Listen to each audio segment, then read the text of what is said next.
you. Anything else? No. Okay, so we'll call the meeting into order at 10:04. I want to go around the table first and do introductions. So we'll start with Perry. I'm Perry Stokes from Baker County Library District. What's your role? Do you have a role in SAGE? I am fiscal agent for SAGE. The Baker County Library. Yes. I'm Erin Wells. I'm the library director in Milton Freewater, and I think I'm on the council. I think. I don't know. It's confusing. I'm Jennifer Costley. I'm the assistant director in Pendleton, and our library is a member of SAGE. I'm Kathy Street. I'm the Oregon Trail Library Director, Oregon Trail Library Director. I'm still on vacation, I think. And I'm the chair of the SAGE Council this year. Mary Reeser from Gillum County Public Library. I'm a council member. I'm the other Mary here in the room, Mary Penny from Pendleton, and I also am on council. Erin McCusker with the Umatilla County Special Library District, and I am not on the council. Interested party. Julie Fields, I'm a secondary librarian for the Hermiston School District, so Hermiston High School and the 2 middle schools, and I'm one of the circulating schools representatives. Good morning, I'm Ernest. I'm her chauffeur.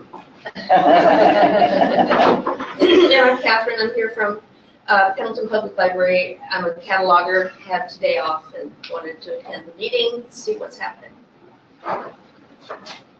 Oh, there. I'm What? Mary. Yeah, I was trying to reflect my 70s. Your inner something child. From junior high. Your inner child. So, anyway, I'm from Hermiston Public Library. I am not on the council, but I am your host this morning. Yeah. Well, at least the building is. Thank you, Hermiston. I'm Summers. I'm the library assistant in Elgin. Michelle Timmons, the library director in Elgin. Cecily Longhorn, the library director Gardner in Stanfield. Sherry Washburn, director in LeGrand. I'm not on council. I am Christy Cole, and I am a co-librarian from Ione, and I'm not on the council. I'm Becky Doherty, co-librarian in Ione, and just a SAGE user. And I'm Beth Ross, the systems manager of the SAGE Library System. And who's online? Can you? Dia is online. She's our only online participant at this point. How's Montana, Dia? It's cloudy. Thanks, we needed that. Flooding, all that. Perry, Good. you're always the one that knows the numbers. Montana. It look like Oregon. So while Perry checks to see if we have a quorum present at today's meeting, we voted on the bylaw changes by email, and that passed. Did everybody have a chance to read it? Did anybody have any questions regarding that? I think Beth, later in her presentation time, did you pull up those numbers for? I did. To see if anybody would fall into the new category? Yes, I did pull population figures, and I have them in a spreadsheet that I can show. So she'll be double checking to see if anybody's library, if you're a current library SAGE member, and if your library population has dropped, perhaps you might fall into a lower cost category this year. Yeah, and Since we know we of made a couple that libraries structure. already that may affect. One of them was, Harney County. yeah, was it Sherman maybe? And Grant County. Oh, Grant County, yeah. Those are the two. The numbers that are used for that are the numbers the state pulls from the Portland State University census information, and so that's what we go by. Somebody did have that question in an email about where we get the numbers for the billing for SAGE. Okay, so Mary Finney asked if we could move the Overdrive linked catalog earlier in the meeting. Is it okay to pull it up right now and talk about that before we go into committee reports? Or do you want to hold off until after committee reports? It's fine either way. I had it as a part of my SAGE update presentation. But we can talk about it. They need to leave by 1:40. Oh. Can we rotate those the last three things that you have? Oh, Yeah. and I don't know if how the whole meeting will I don't actually think the take. meeting's gonna be that long. Okay, then just leave it as is. But I Oh, think fine. the strategic planning, I think we were gonna focus on that in the latter part of our meeting together. So I think we'll be able to get through the committee reports pretty quickly and move on to the SAGE update presentation. If that's okay. That's fine. Okay, so let's start with the cataloging committee. Did you want to do the stuff before the committee reports first? No, we changed and said, no, we would have time to do it No, I'm before talking they leave. the minutes and the bylaw changes. Oh, I forgot about the approval minutes. Thank you. Do it. Did we have a quorum? That's what we were waiting to find out. We have 7. And what's our number necessary?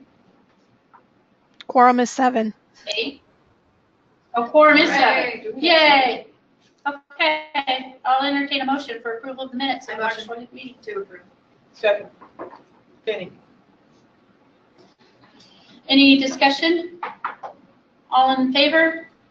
Any opposed? Okay, the minutes are approved. The bylaw changes, those were voted on in the email vote. No, I believe that was just the membership level change. There was 2 pieces.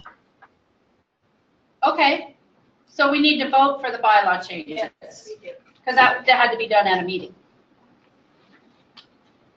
Let me pull that up and I'll read it to you guys. Can somebody tell me Or Beth, pull it up.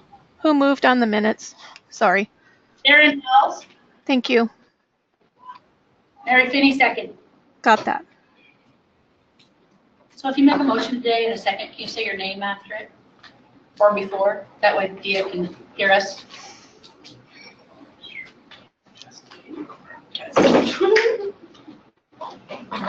Some days when we do the go-to-meeting, entirely go-to-meeting, we have a hard time making a quorum. So that's why we really like for everybody to participate. It's not always that we talk about big important things, but we do need a quorum to move forward on some issues. So if you have time on the days we have meetings, it's great if you sign in if you're a board member.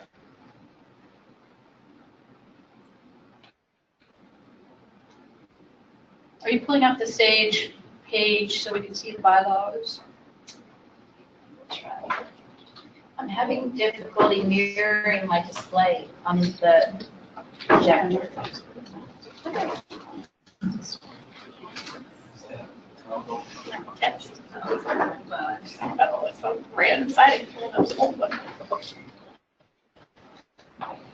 I'll pull it up, just read parts of it. Has anybody not seen the proposed changes? Does anybody have questions about it? There we go.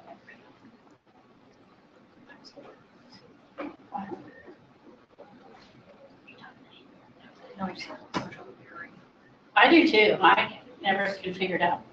I have one staff member that can, so sometimes it does it automatically, other times I have to. So the main purpose of this is the term representation on the user council shall be 2 3 years. 2 is currently, so it should be crossed out. Okay, so shall be 3 years instead of 2, or until a successor. They would assume their duties at the first meeting of the administrative year, which starts July 1st. Is that correct? Beth, July 1st is our administrative year? And so serve until the end of the administrative year of their third, scratch out second, that part didn't translate into the thing. Terms shall be staggered so that representatives within a given classification or grouping classifications shall be elected in alternating staggering years. That way we don't have an all-new board of inexperienced people. And these were the ideas of the classification groupings. Public libraries under 5,000 would have 3 representatives. Public libraries over 15,000 would have 3. Circulating schools, 2. Resource sharing partners, special libraries, 1. Public libraries that fall within 5 to 15, the in between, would have 2, and academic libraries 1. And then we had suggestions for getting the 3-year stagger in place.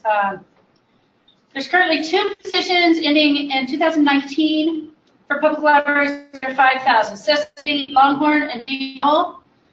So the term ends, so we could extend those or make them 3-year positions. So Cecily and Dia would become members whose terms would end in 2020. No, just one. Public libraries over 50. Just one of them so that it staggers properly. Either Cecily or Dia. We could figure that out. Then 2 outgoing positions for public libraries over 15,000 this fiscal year. The new terms for incoming representatives next fiscal year will only be 1 for 2 years and other for 3 years. That way we would make them staggered, and then after that they would be 3. Is that correct, Dia? Yes. And then circulating schools and resource sharing public libraries. There's currently 2 positions with the term ending in 2019. Extend a term for 1 year for either Delia Wallace or Rich Schneider. Is that how you say his name? I don't know. I tried. So one of those would have their term extended to 2020. And then the public libraries between 5 and 15,000 and academic libraries, there's 2 outgoing positions this fiscal year, 1 in public libraries and 1 in academic. New terms for incoming representatives next fiscal year only be 1 for 2 years and the other for 3 years. That way they would be then on a staggered basis.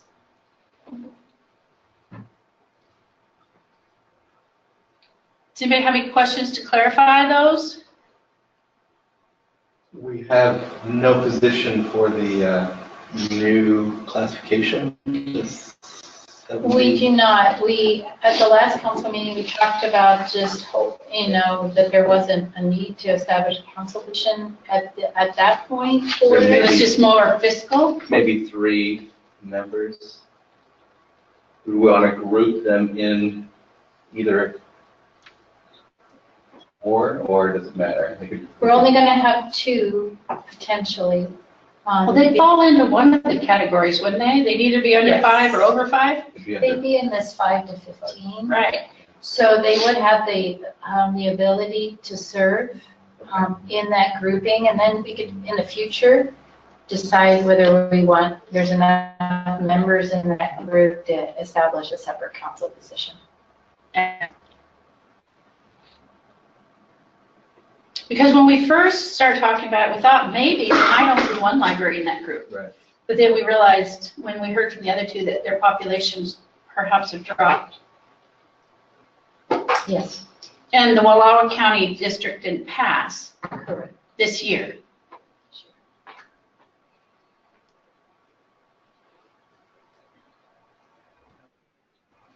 So, any other questions about these proposed changes?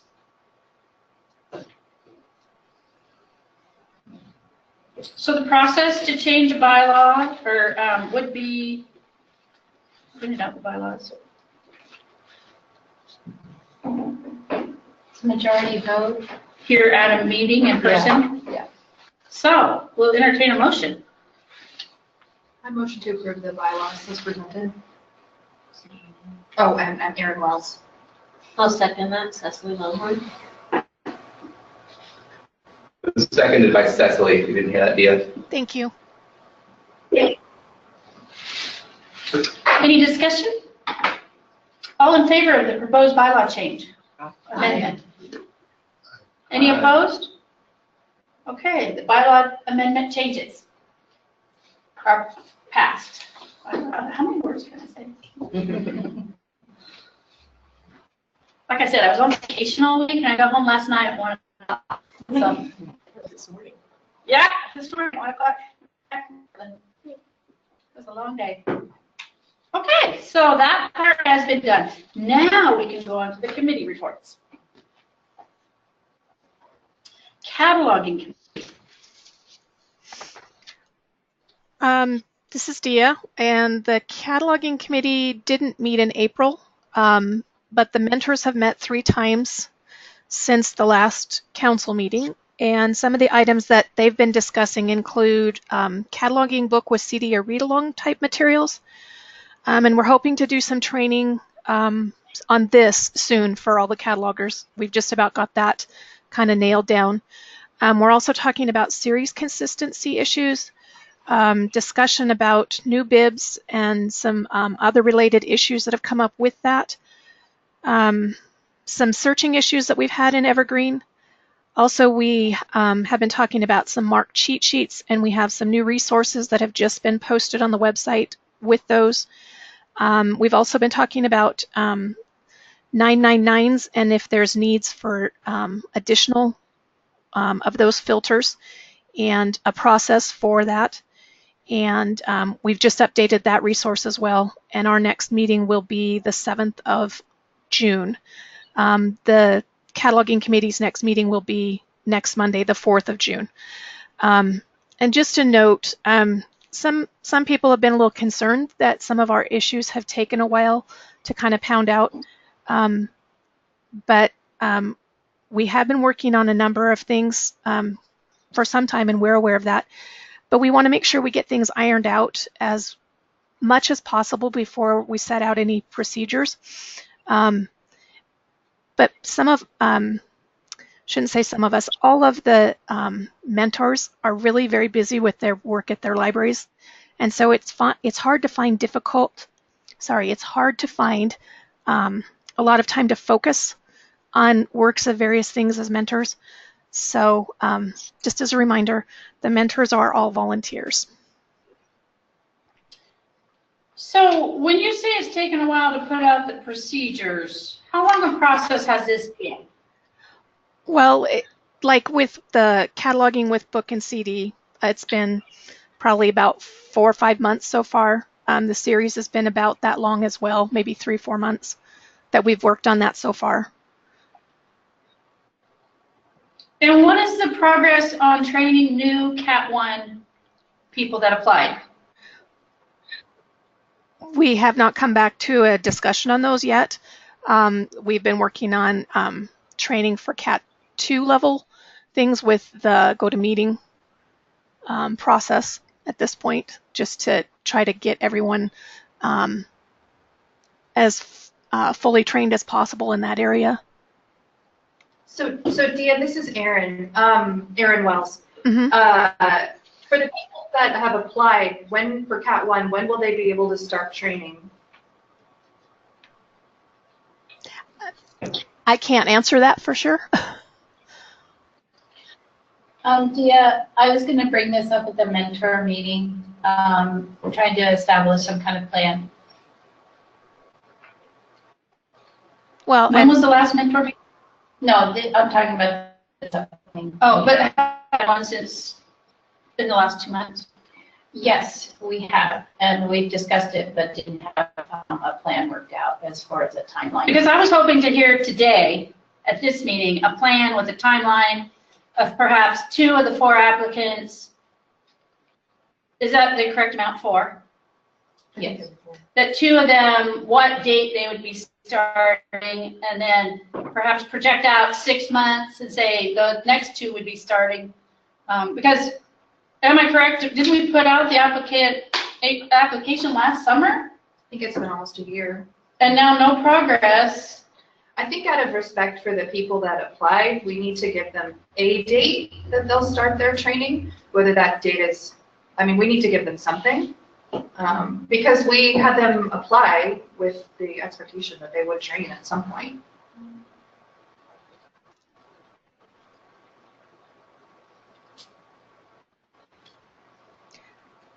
Well,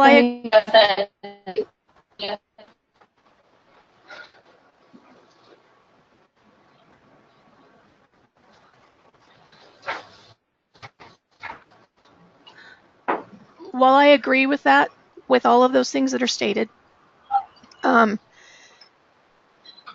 of our issue right now is we don't have any mentors that are available to do that because they are incredibly busy with their current library situation. And that's part of the reason why we haven't gotten very far on procedures. That's also why we haven't gotten very far on implementing, training for current folks. We're hoping soon that we will be able to do that.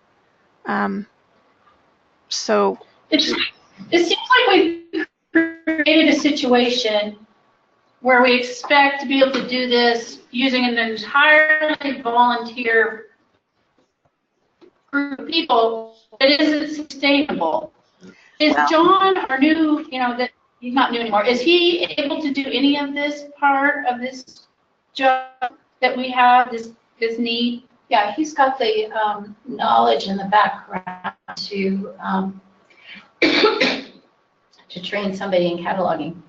So one of the things I was going to propose to the mentor group was that John and I take on the first two. Mm-hmm. Because because the mentors are so strapped with their own jobs. Which is understandable. And just to facilitate this moving forward was what my recommendation was going to be. Thank you, Beth. That's good to know. I think that's a good, what do you think, Perry, of that?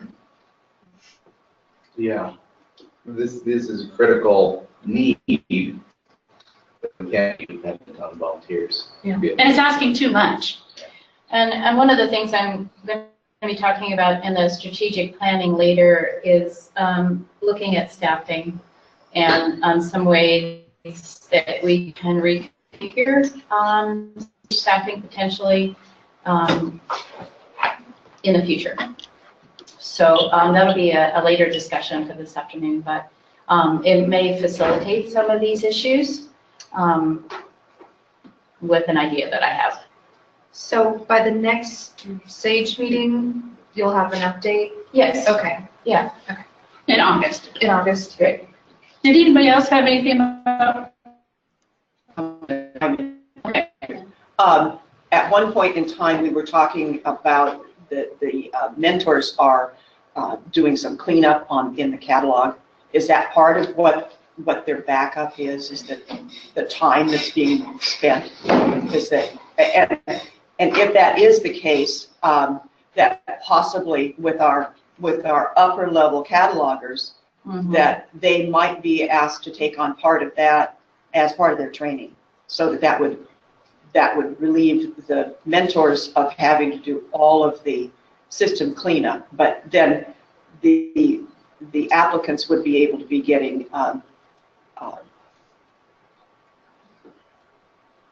Experience. Yeah, experience. I mean, and we would track it and know that they had done this amount of work and have that. And the more Cat 1 people we have, the easier it's going to be on the mentors later down the road, because we'll have more people. I mean, it's going to be difficult for a while, but down the road it's going to be easier. Yeah, down the road certainly, with more folks getting training and being consistent in their cataloging and being able to mentor others, it's going to So benefit the whole system. Can you share which libraries have had Cat 1 applicants? Off the top of my head, hopefully. Pendleton has 2 applicants, and then we have an applicant from Ontario Community Library, as well as One from Oregon Trail. Yeah, Oregon. Okay. And their current status is Cat 2? The current status is Cat 2, yes. And I know, speaking on behalf of Oregon Trail, we have a need for a Cat 1. I mean, it's not like on a daily basis we have books that don't have any records that you can pull in, but we do have a need of books that have sort of accumulated over time. And we don't have, like for Umatilla County, DIA can do ones for their members, but we don't have that. So we're reaching out to other mentors or to Beth.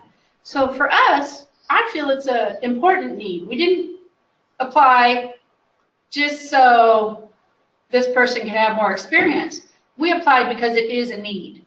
So I think moving forward with this plan that sounds like we're starting to pull together will help. But I don't want to see it delayed for another year or even for another 6 months. Okay. Does anybody else have any questions about cataloging committee, not the cataloging down there lower for Overdrive? Okay, circulation committee. Okay, the circulation committee did meet again. We're meeting monthly. I've got some documents to put together that I didn't have a chance to do before this meeting, but will happen shortly after the meeting. Basically, just taking the input that we received on the Lost in Transit policy, and there wasn't any corrections to the procedure for changing patron records from one library to another, so that's probably good to go to get published, but there were some changes. Along with Lost in Transit, we were looking at what we do with damaged materials that are damaged to the point that they have to be replaced and they're an ILL, what's, incorporating that into the policy as well as a separate policy, but within the same document area. So I will get those out for everybody's review. Another thing that we talked about at the meeting was a situation that came up with the patron profile group of educator and an ILL that happened. And with the educator policy currently, it checks out for 42 days, I believe, and has 2 renewals allowed on it, which means that somebody checks out a DVD, it can potentially be out there for a really long time, which happened in this case. So we discussed at the meeting having a different procedure for ILLs in regards to the educator profile group, that, if the local library wants to check out something for 42 days on an educator card, that's fine. But if it's an ILL, it really should follow the policies of the lending library so that the ILL library isn't impacted adversely, and this particular item is out for so long their own patrons can't use it. So I guess I would open it up to comments to see if anybody objects to changing that. I think it's a good idea. I mean, we've had problems with not any one particular educator, but with educator cards, with stuff being out for half the year. And often it's like the new thing, and then it's not new by the time it comes back. Okay. I think it's good. And I'm not suggesting we change that, but I think for ILLs especially, I think that's a good idea. Okay. Any objections? I'm not objecting at all. One of the issues also is that when something is on hold, it would be appreciated if the library did not override the hold. The library that it has been sent to.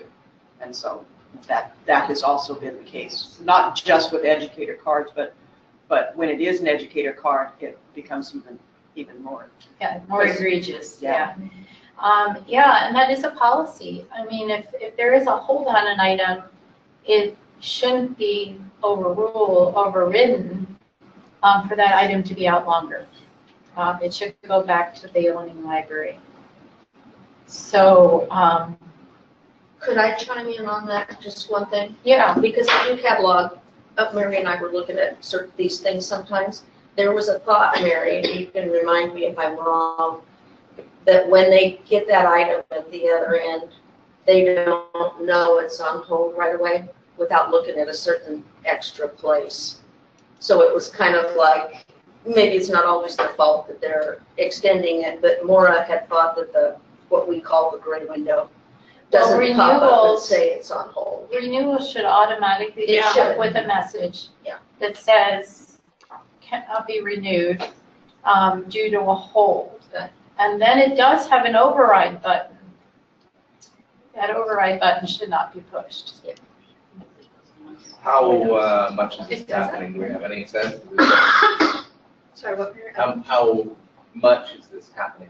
It's happening enough for it to be discussed, apparently. I think it is, you know, we've also had problems with people that override the date protection on books as well. Yeah, we've had that problem too. You mean like I have for 2-3 weeks, and I'm like, oh, no, you can have it for 5 No, weeks. it's more like I have the brand new James, we have the 3-month hold. Yeah, I know you don't have this, but like we have the new James Patterson that is being sent to another library because they've overridden the date protection. Really? Yeah, so, and usually I'll contact the library and say, no, but a lot of the time the staff just send it out because they don't realize. So does everybody, this is off topic a little bit, is everybody doing date protection on new materials now, or embargoes? The River and the Dalles don't. I don't, we don't, because I thought that was the whole strength of Sage System was that we shared, but it appears that a lot of libraries do, so I started thinking, am I the only one not doing it? There's only a couple that I can think of, and it's the Dalles and you guys. I think the rest of us do. Good River doesn't, The River doesn't. The River, the Dells. Morgan Trail. And some libraries do some things and not others. Well, what one of my patrons pointed out is, it says it's for 3 months, but then when they, even though they can tell when it was created, and 3 months later they try it, still, the 3 months doesn't go away. Like it stuck. Well, sometimes that does happen.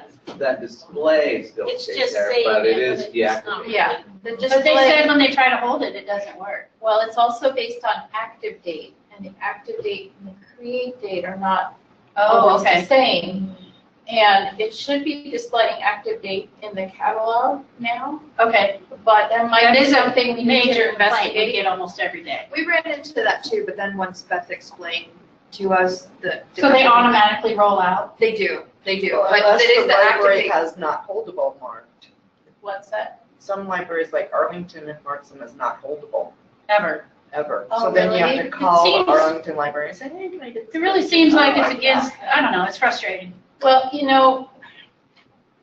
situations change on, when we develop the standardized loan rules and the ILL policies, it could be the staff has changed out, and it may be that we need to have this discussion again at a future council meeting. Okay. And I can develop a table and indicate who's doing age protection, and also what their policies are in general Okay, for the next meeting.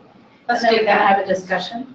Because I'm looking at our state standard regional loan rules effective July 1st, 2010. I think a lot of it's we need to look at.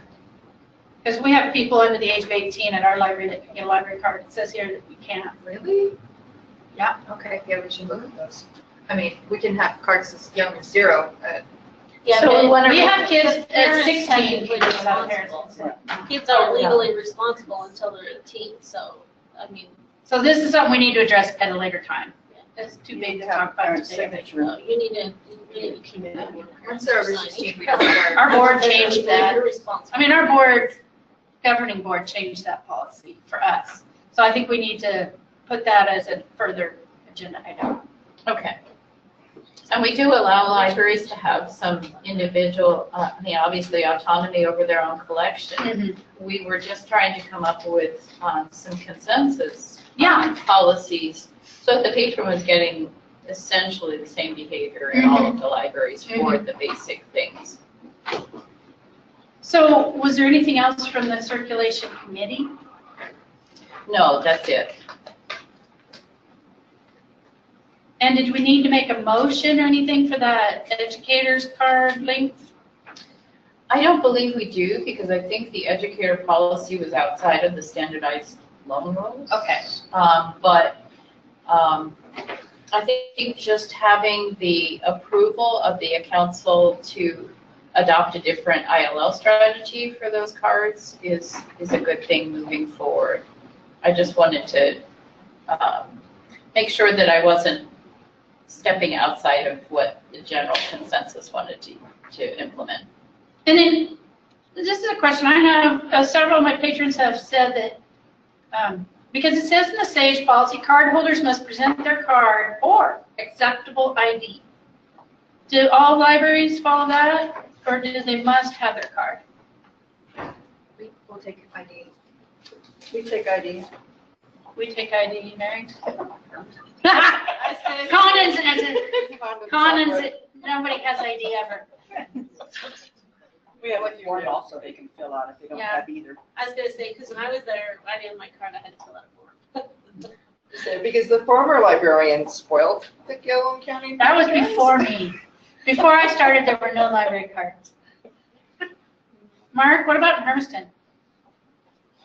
I heard somebody over here say. I had to show mine, yeah. I was denied checking anything out because I didn't have my library card. I'll just say, I yeah. will, if the policy, if SAGE policy says for an alternative ID, we will make Thank sure you. that's adhered to. Because they knew exactly who I was. They're like, no. Well, Yeah, I would have my staff do that too. I know, Yeah, right? they should work, Kathy, that was the problem. You don't have your library card. Go ahead and roll it. When I had my library keys, I had my card. You can't go, I know who they are because. Well, I had my driver's license. I'm saying, Right. without ID, because then you've Well, got. I the had my box. driver's license and that wasn't enough, they said.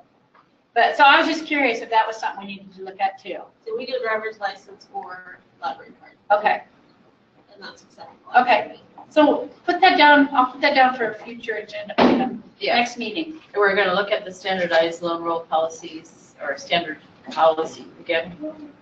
I'll email these out to everybody and ask you if you have any changes. So please take the time because these serve all of us. And I will mention on the 3-month, we do put a 3-month hold on our new items because we don't have a huge budget to buy books.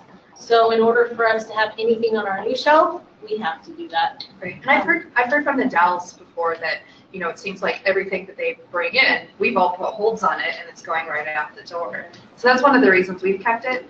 But I think We if don't we do all items. We only do a handful of what we think are going to be the things that will never come back on our shelf. I think if we just all had the same, if the hold protection was a month or whatever, if it was, as long as it's consistent between all the libraries. Maybe that's what it'd be more Equitable. equitable. to see I think so too, consistency. like, if we just all can agree on this is the amount of time and then. And I don't think it has to be on every new item. I mean, there's some historical items we get in that I don't want to hold on them because anyone who wants to check it out, I want to make sure they have the opportunity to. I think nonfiction kind of falls into that Yeah, category exactly. for the most part. Well, Unless it's a cookbook. there's some Fire nonfiction and books, Fury. I was gonna say Fire and Fury. Magnolia Table, the minute we checked it in, it went out. the Right, door. I haven't seen Cummings' book come back since we. But it is frustrating as a stolen. library that doesn't do that. And we don't do it for a strong philosophy reason that part of being the SAGE system is saying we're part of a library consortium, that we do interlibrary loans, is having that breadth of materials. Because I know that I don't probably choose ever the same new books that any other library does. We all have our different collection techniques. And so knowing that my patrons have access to other people's choices makes it stronger catalog. But if everybody's doing that, then I feel like I'm doing a disservice to my patrons, maybe, I don't know. But it's not stopping them. I've had Boardman, Hermiston, Umatilla, they'll walk in and ask if we have it because they'll see it on the shelf. And they'll come grab it. And that's fine, I don't have a problem with that, as, you know. So if someone from the other library comes into your Oh, they library. can check it out. Physically Yeah, comes in. yeah, you can't place a hold. I mean, I've had something new cataloged, and as soon as I check it in, it's gone, and it doesn't come back for. But can your own patron place a hold? Yeah, only a Stanfield patron can place. Someone with a stamp. You could do a feeling lucky display where there's no holds available at all for even Stanfield, and they don't have any renewals. Lucky day.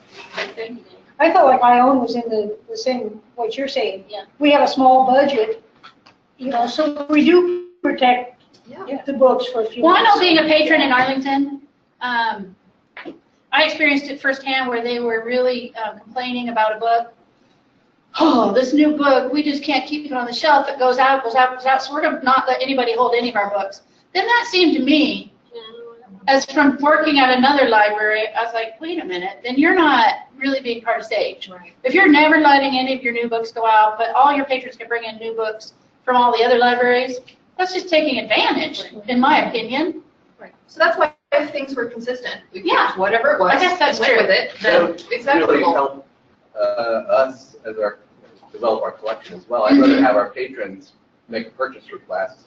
This item is at other libraries, it's embargoed for many months.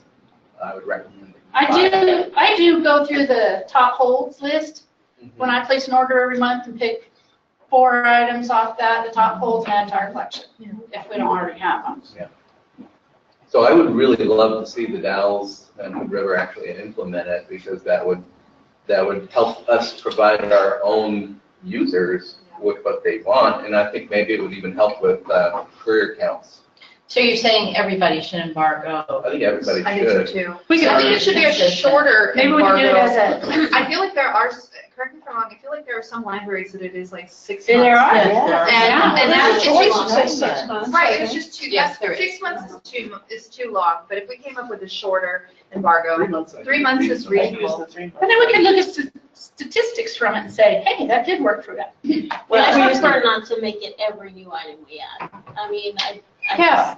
Right, I mean, being able to Right. choose, I think, I don't know how we would accomplish this, but if we could recognize that it was new somehow.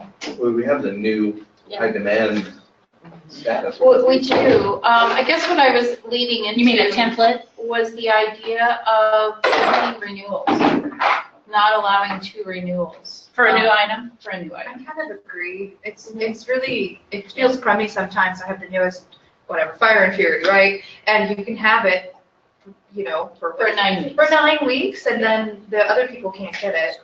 So I guess, this is popular, so you need to get it back to the library. That's what a lot of libraries do with new Who items. knows what it is. It's very So weird. I can look into the possibility of doing that with the current settings that we have in the records. If that's something everybody wants to consider, do we allow 1 renewal or 0 renewals? What are we people thinking? Well, if you're abiding by not overriding renewals on the other end, they're only getting it for 1 check. Right, put it on hold. Oh, but a lot of. because If there's a whole. If there's a whole, but like, Yeah. there's something to be said That's about true. it being there on the shelf and you finding it. A lot of our patrons, for some reason, don't like to place holds. We have to place, I don't know what it A is. majority of them. Yeah, maybe, yeah. Yeah. There's, you For got the shoppers, they need to find it on the shelf. People Right. get, I mean, people get upset when there's not a million books on display, for new Yes, books. Jennifer? It's just if we all go to the same 3-month hold protection or something, then it could possibly impact our purchasing habits. Because you can't get the new book for 3 months from another library. So are we all going to buy every James Patterson now because we have, that would be the impact. That'd be the that I fear see. for me. Yeah. Well, it's because kind of like we're gonna the Fire get- and Fury, I jumped on the bandwagon, people wanted it, it was on hold from every library. Sure. So I bought the dumb book, and the thing is circulated once, I'm not kidding you. Yeah. Oh, really? I was It's gone out a lot. I stare at that book going, I hate you.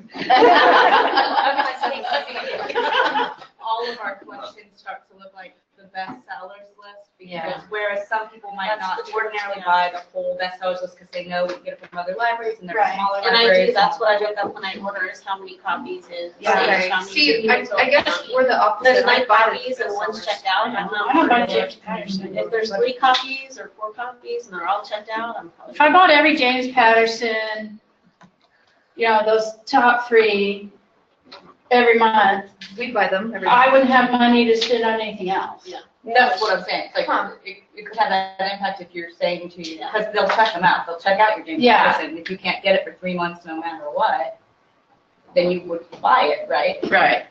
I make them request it, James Yeah, they should Patterson, request who I it. cannot stand. I don't have to Yeah, spend he's more. terrible. Okay, let's get back on task. If you want it, you better know the title, and that's the only way we But get if it. everyone has a 3-month hold on that new title. I buy it for them. That's If you just- want it. If they request I'll buy it, Right. it's a patron But driven the catalog. Dalles are, there's Patterson only catalog. 3 libraries that don't have an embargo. That's not very many copies of James Patterson for how many libraries in the state?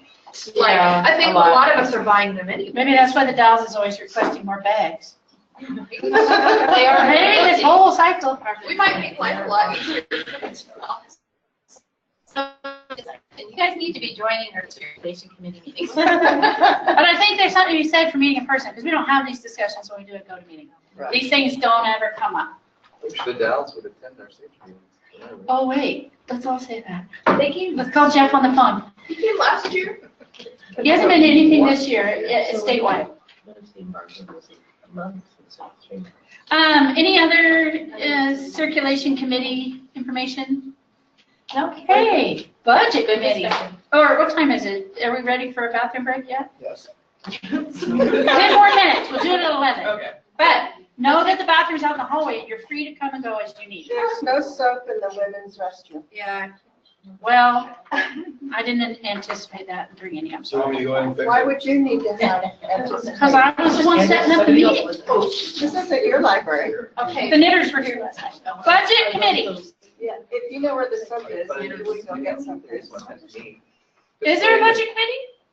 Beth and you, that's it? I think I was supposed to be on it, but I missed every We meeting. do typically ask for volunteers on the budget committee, but now that we have a budget, but I just wanted to ask this question.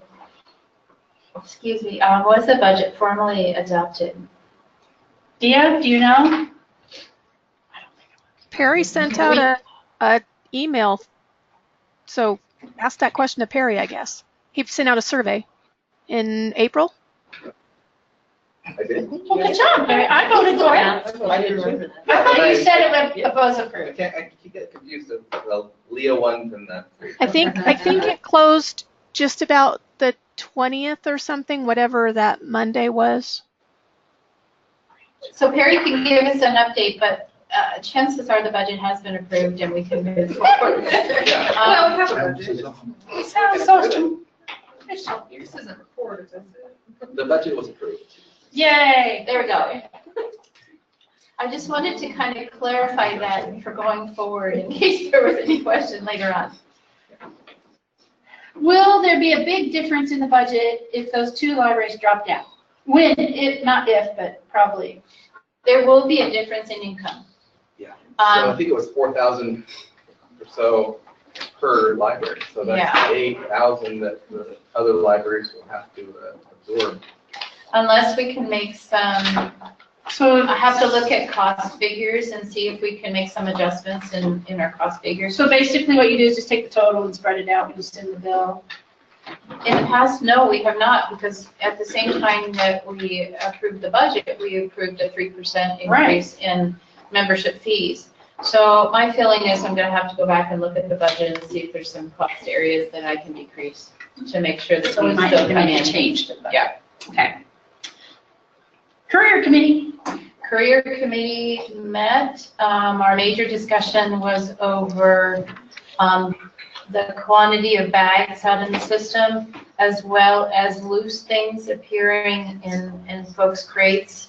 But that has only happened in the Umatilla County Special Library District. No, the loose items? Well, no, but Oh, you're okay. served by that courier. Oh, I see, okay. And so what we're believing is happening is boxes are arriving at the ESD. They don't have room in the truck for the box.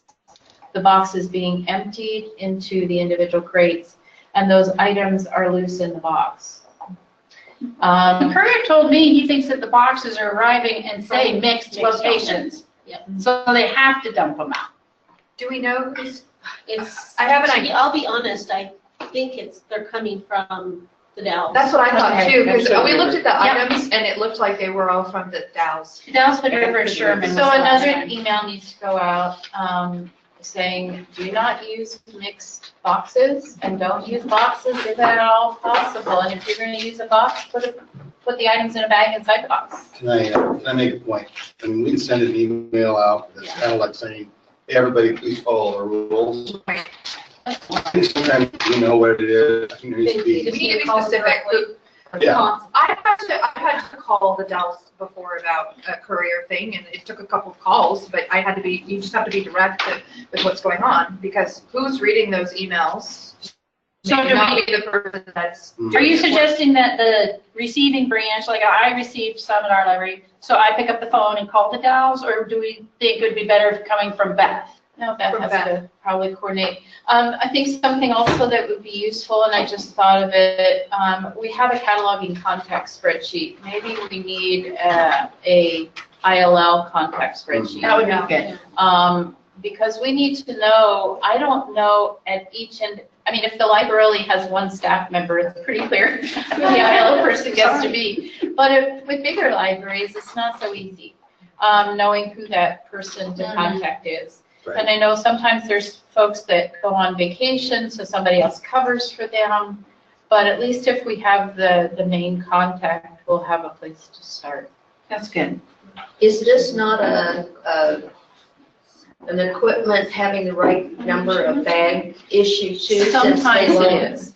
And I did bring lots of bags and media boxes with me. They're in my car. And labels with the meeting, with me to the meeting today.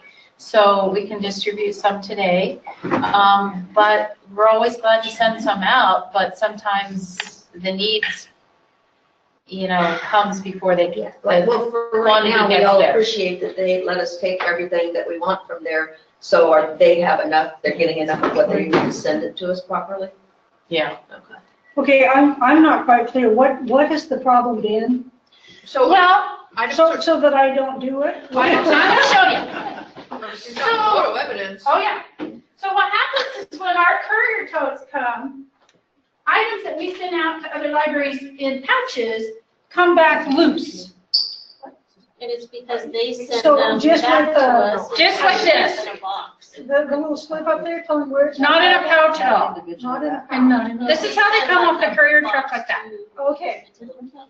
Have you ever seen it? You've never No, I done haven't. it. You're good. It means that they're taking, Yeah, all this y'all stuff know is what we're going talking to about. like Umatilla County, so they're sticking all the stuff in a box. Yeah, they're saying all these go to the Intermountain EST. The crate. It'd be easier just throw them in a cardboard box or they were out of bags. Just throw They're them not all separating together. Stanfield, Umatilla, or New Pendleton, they're putting it all Because in we're a all close box, together, sending right? it to ESD, then Oh. ESD has to dump it out. And the ESD, the Intermountain ESD doesn't have a stash of bags. It's sort of like if I said it's They don't have something time. to the Dow, Or or staff. like throw a box and send it back to you. Be kind of obnoxious.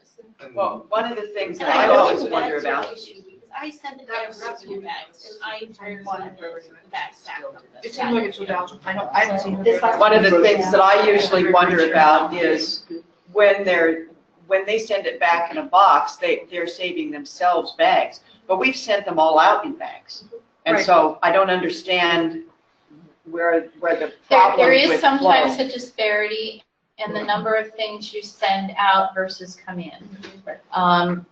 You know, and some libraries, large hubs do get caught in this situation where they had to send out more things than they received. So they have to have an inventory of green bags on hand to cover that. And my question is, I had two thoughts on this. When it first came to, long ago, and I was called down in the meeting, was send the box back to them.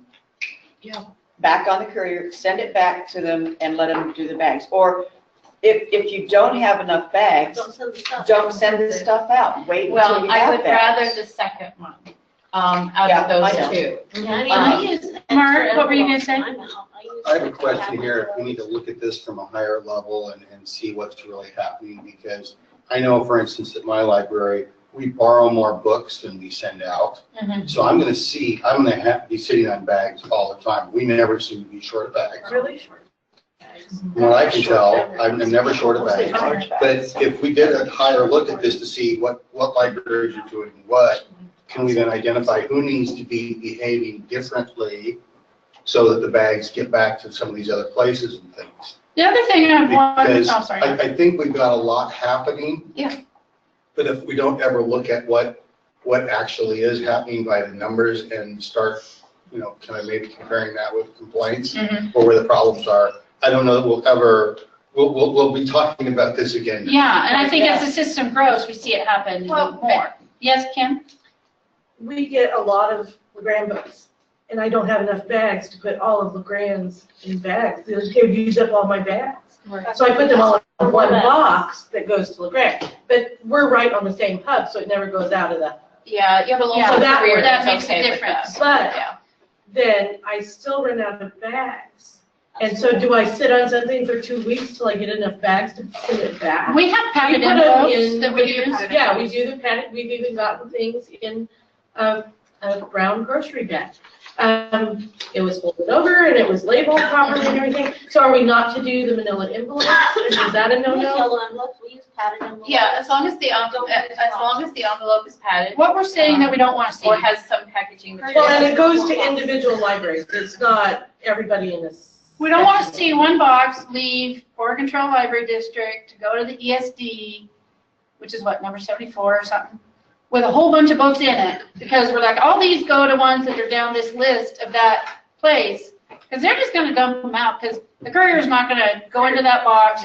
Oh, here, Umatilla Library, here, this one's for you, Milton Pure. He just grabs tubs. And they get damaged when they get dumped out and put in, especially if they're a DVD. Yeah, we've had DVD and audiobooks. So, From that.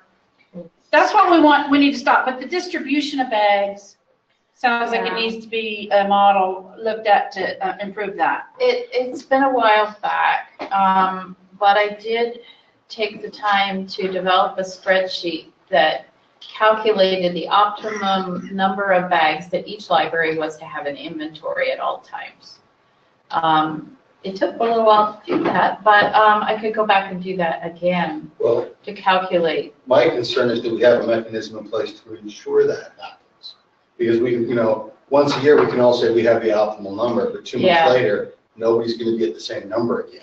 I guess what I was thinking was could be a heads up for that particular library. If they knew what their inventory count should be, it's like, oh, I'm getting low on my inventory, I should ask for some more bags ahead of time before the need arises. Beth, are people emailing you when they need bags? Yes. Because I'm not afraid to email or ask or. Are they No. emailing you or just putting it on the listserv? They're doing That's both. annoying. Which I don't have an issue with because I can forward it to Jeff and at least I know that there's this need out there. That most of our extra quantity of bags is at Eastern Oregon University. And they're a 5-day-a-week hub, so that's good because then they can get the bags out sooner. Okay. And the same thing with the media boxes. I just ordered another quantity of DVD boxes and audiobook boxes. They're all in my car right now, except for the ones we left in Baker. But a whole my trunk is full. But the ones that don't get distributed today will be going back to EOU for them to distribute as needed.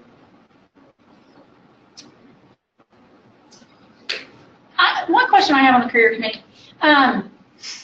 In the past, sometimes I've had patrons check out a kit that comes in a plastic tote, and it doesn't fit in the big courier bag, and it comes, and then it says on it, this must be returned in a cardboard box.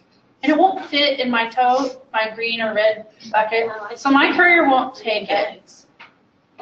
And I was called by the courier committee last year and told, when you get those, we've decided your library has to send them back in the mail. Is that what is expected?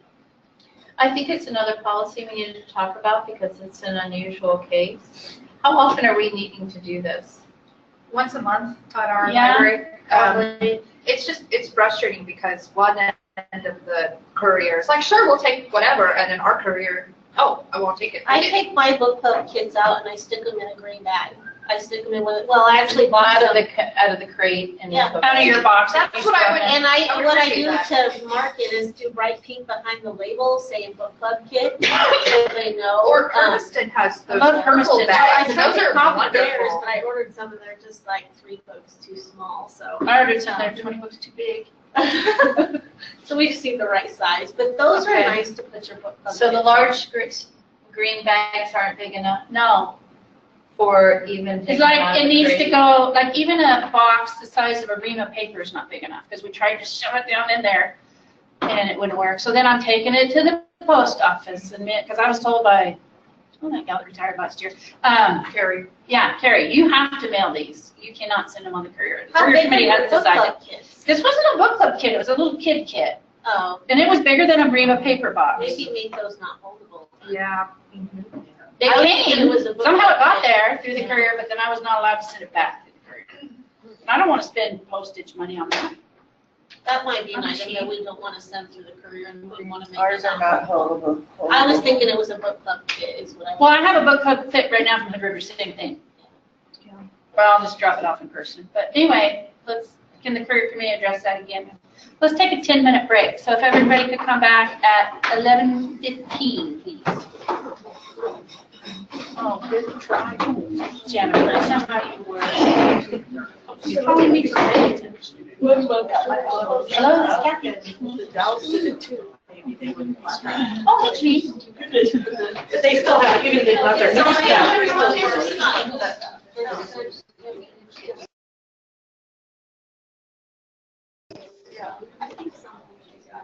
Across the street from the library too. I'm still out front door with a card.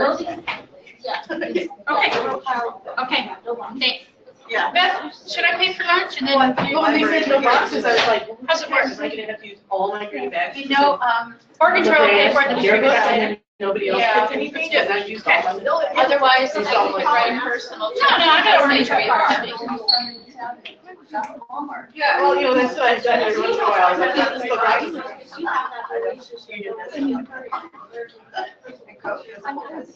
Yeah.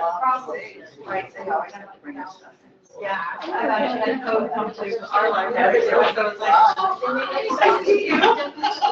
right. Right. That's what they need. Yeah, our couriers are really good. Our really good courier just retired. Oh, yeah. And we're like, no! So we have a new courier. Yeah.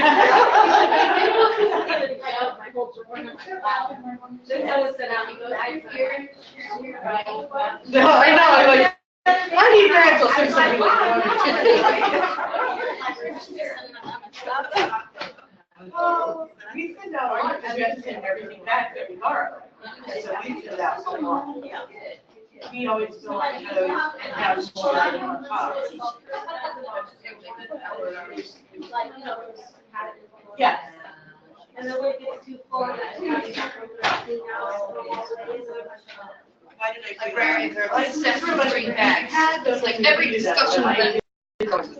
Oh, I got, you might so much, I went to Amazon that we have food for padded envelopes. When I came to directory, Way back when, I've been saving that file forever. because I we actually bought an Yeah. inventory. Throw it away. It was like, threw it away, and it was like, And Donna in the middle of the work, and then like,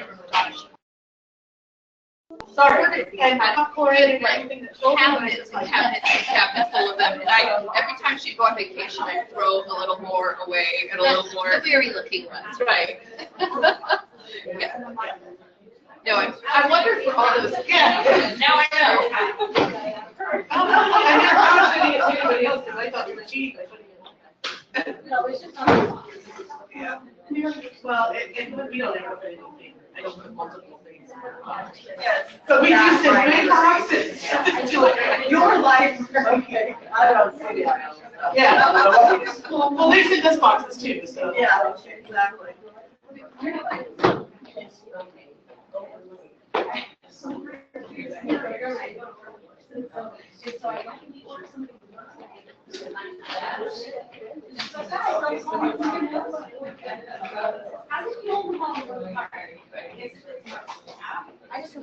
Yeah. And I think educators have a higher. I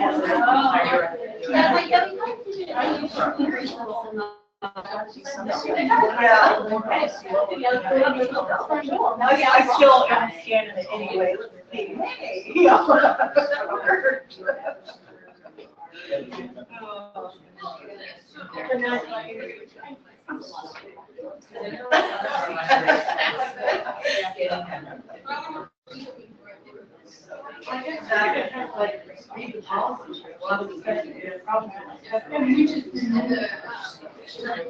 In my spare time, I'll read it. Along with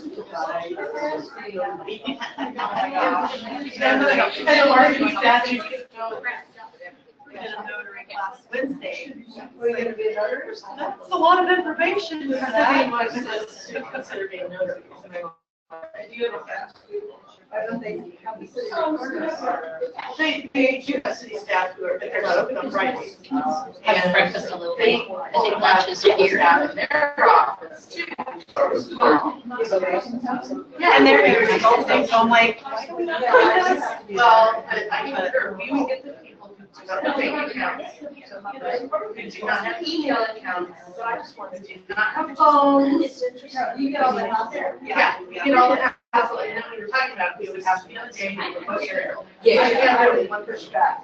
And I do a lot of my part, like, I appreciate it. It's not part of what a library. Well, somebody at the DHS told them that we would help them fill out applications for the food stamps. Yeah. Go to your library, what? And this person overdosed, and we've done it several times. Yeah. Years, but for instance, this last week, he didn't have a email, he doesn't have a mailing address, he's homeless, and I'm like, he didn't have a way to get to the grants, so they told him, just do it online, go to your library, they'll help you. So I thought about, well, maybe we should call the DHS and say, hey, this is what DHS.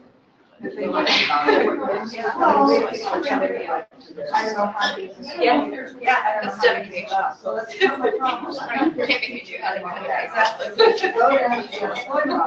They have a class.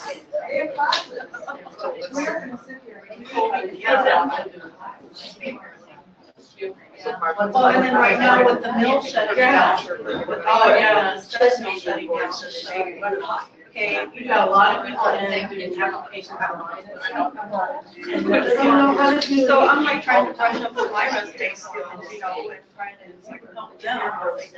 I'm paying for this. No, I'm very jealous because here. Yes. Yeah, but then, yeah, all fall. Does it fall out?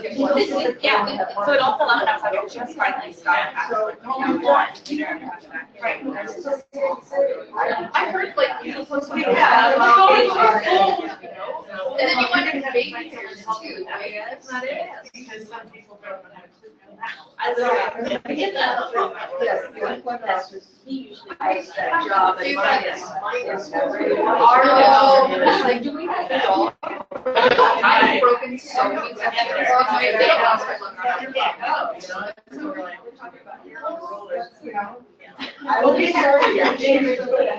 Yeah, we have to like take the train, the road river downstairs, and they were like.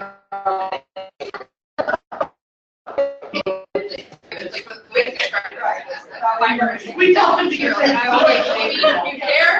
He's like, whoa. And I'm like, no, it's fine. I spent a lot of money on training. Well, I don't like it. I don't know. Go down to CHD. There you go. Well, exactly. Can you help us do child custody agreement? We're like, no. We're not a lawyer. No. So that's nice. There's something oh my gosh. We have, Yeah.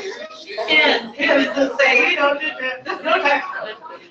I'm like, you're like lunch page, you're a block for reason, you know? Yeah, they're like, would you really get tax for it? No, I can't. And I don't know how to look yourself, it has to be when yeah. And then there's like 14 pages for one tax. Yeah, right. Yeah. Exactly. Yeah. You don't even know what you're doing. Yeah. I think so. The whole world. Some things we don't have on the agenda is the open council seats for next year. And fly would like to shut down.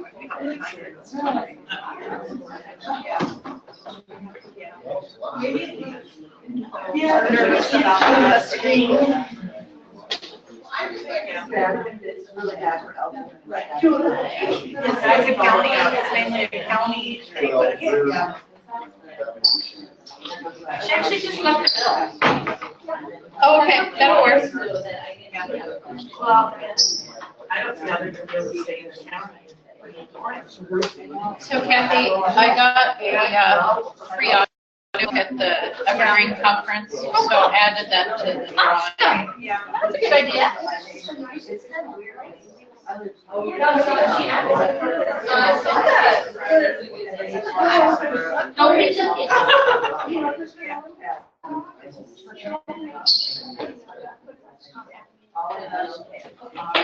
And I guess if whoever draws the audio already has that taken.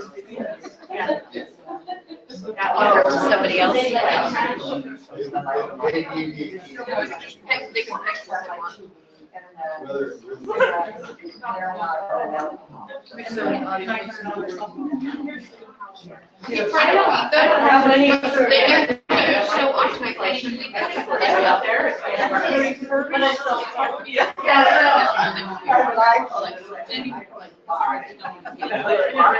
I was looking at. Oh, really?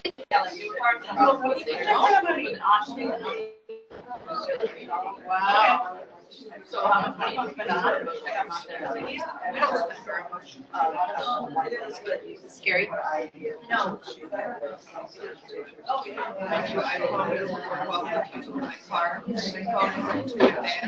You press the fast forward button, and it takes me over 3 to 10 seconds.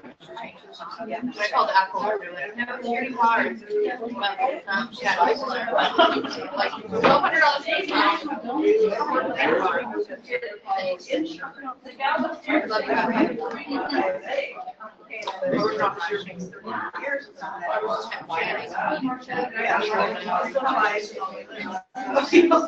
Today, but I kind of have one bottle of insurance because, you know,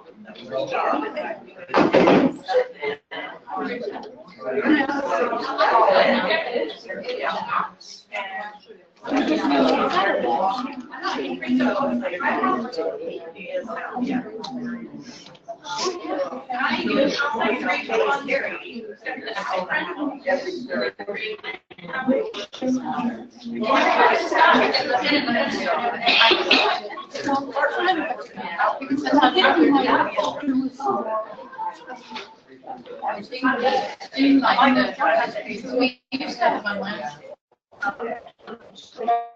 For some reason, it seemed like everybody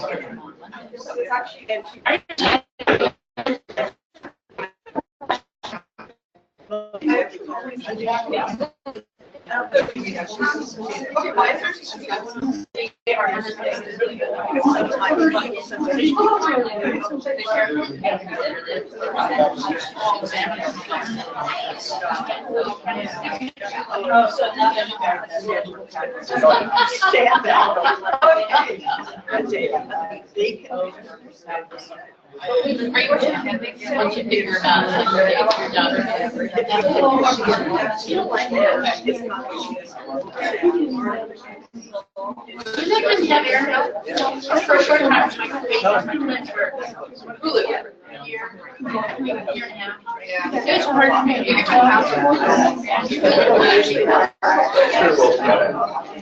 I live in a house, my husband next to so we're out.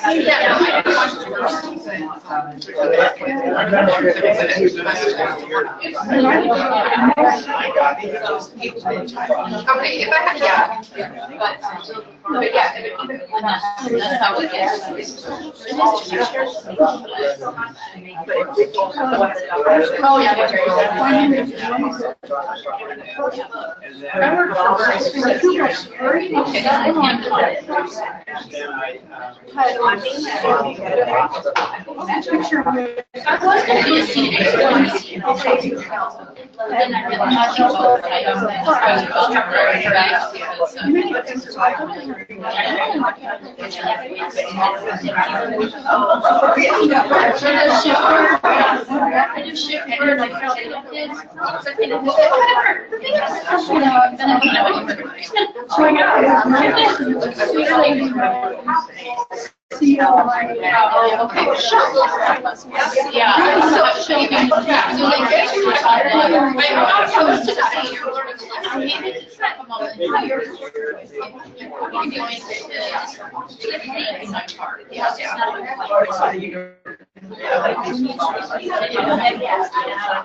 So I'm talking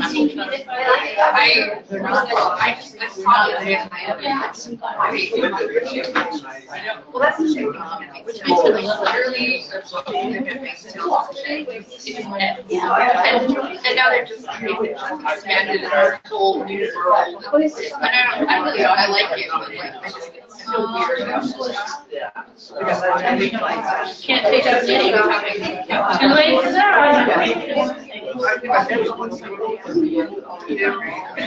I just hear it while watching. She was like, oh, all you do is catalog. Yeah. Oh, yeah. Oh, I watched the read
Lisa, having her catalog, that is an intensity, big difference in her. It looked like you gave a lot. Being happier. And in our district, that was where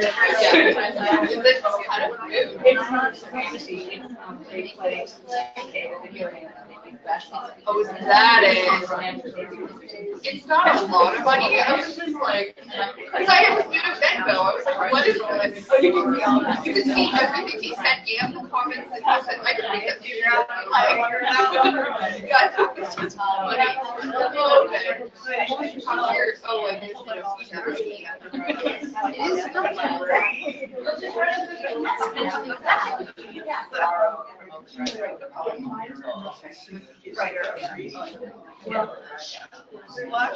Harry, do you want this? We'll check it. Oh, yeah, and we can, this will be her second round.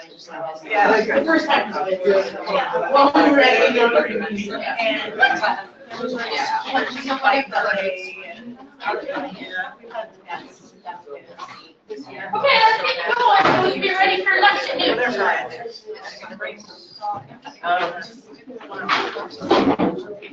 Gary, what's the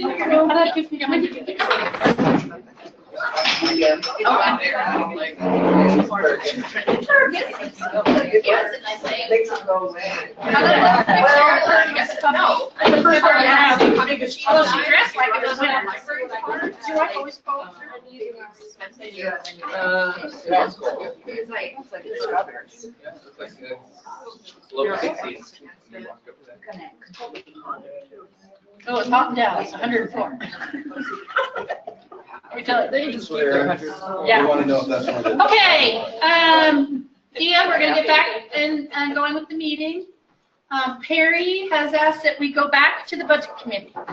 Yeah, I want to confirm that we did do an email vote. It passed with 8 responses. And since that was passed, we passed both the revised budget for this year and the proposed budget for next year.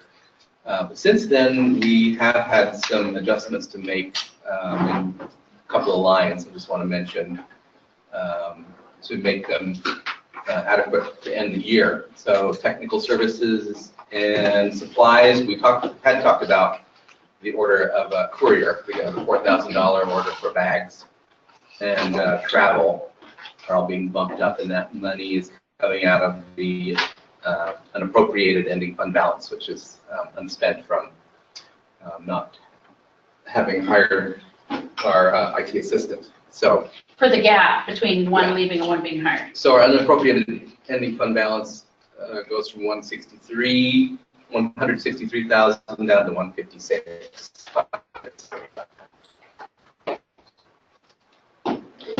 Can you send another copy of that, Harry, so I can get that updated on the website? Yeah. Okay, so the strategic planning committee report. Is there one? There is not one. I think we were going to do some strategic planning by having some discussion in the afternoon. Okay, good. So I'll move that one to the afternoon. Board nominations. What openings do we currently have? I got really confused on this.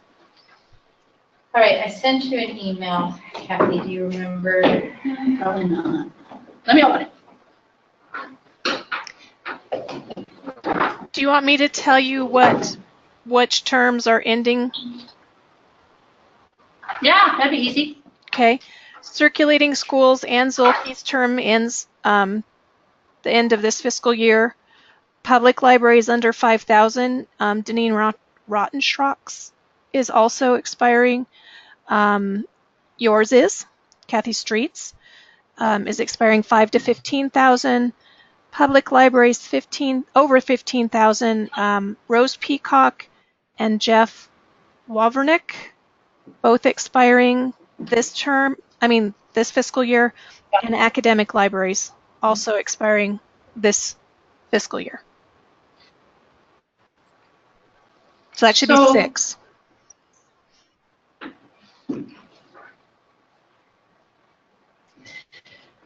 Yeah, I have it up on the screen now. Can you also open up in another screen the actual Sage website where it lists the different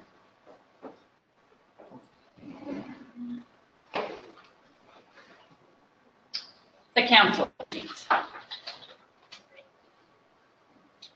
And I don't think all these are correct at this moment because Jennifer was replaced by Mary Finney. Okay. So this is our current list. And yes, we did not change this on the website to Mary. That term ends 7/1/2019. So I can make that adjustment.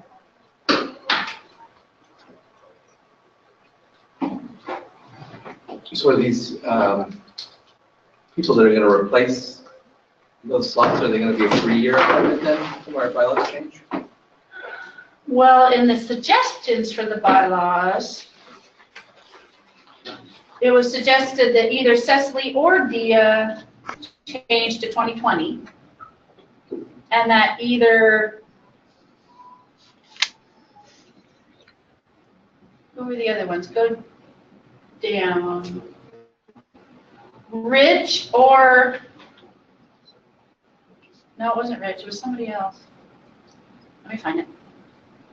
We do have some volunteers and/or nominations for council seats. Mhm. And I sent those to you, Kathy. So in the proposal, it was suggested that we could extend either Delia Wallace or Rich Juan Schneider. Is he actually on there? Yes, he is. Oh, there he is. So either Delia or Rich, extend them to 2020. So can we just make that decision, or do we need to ask?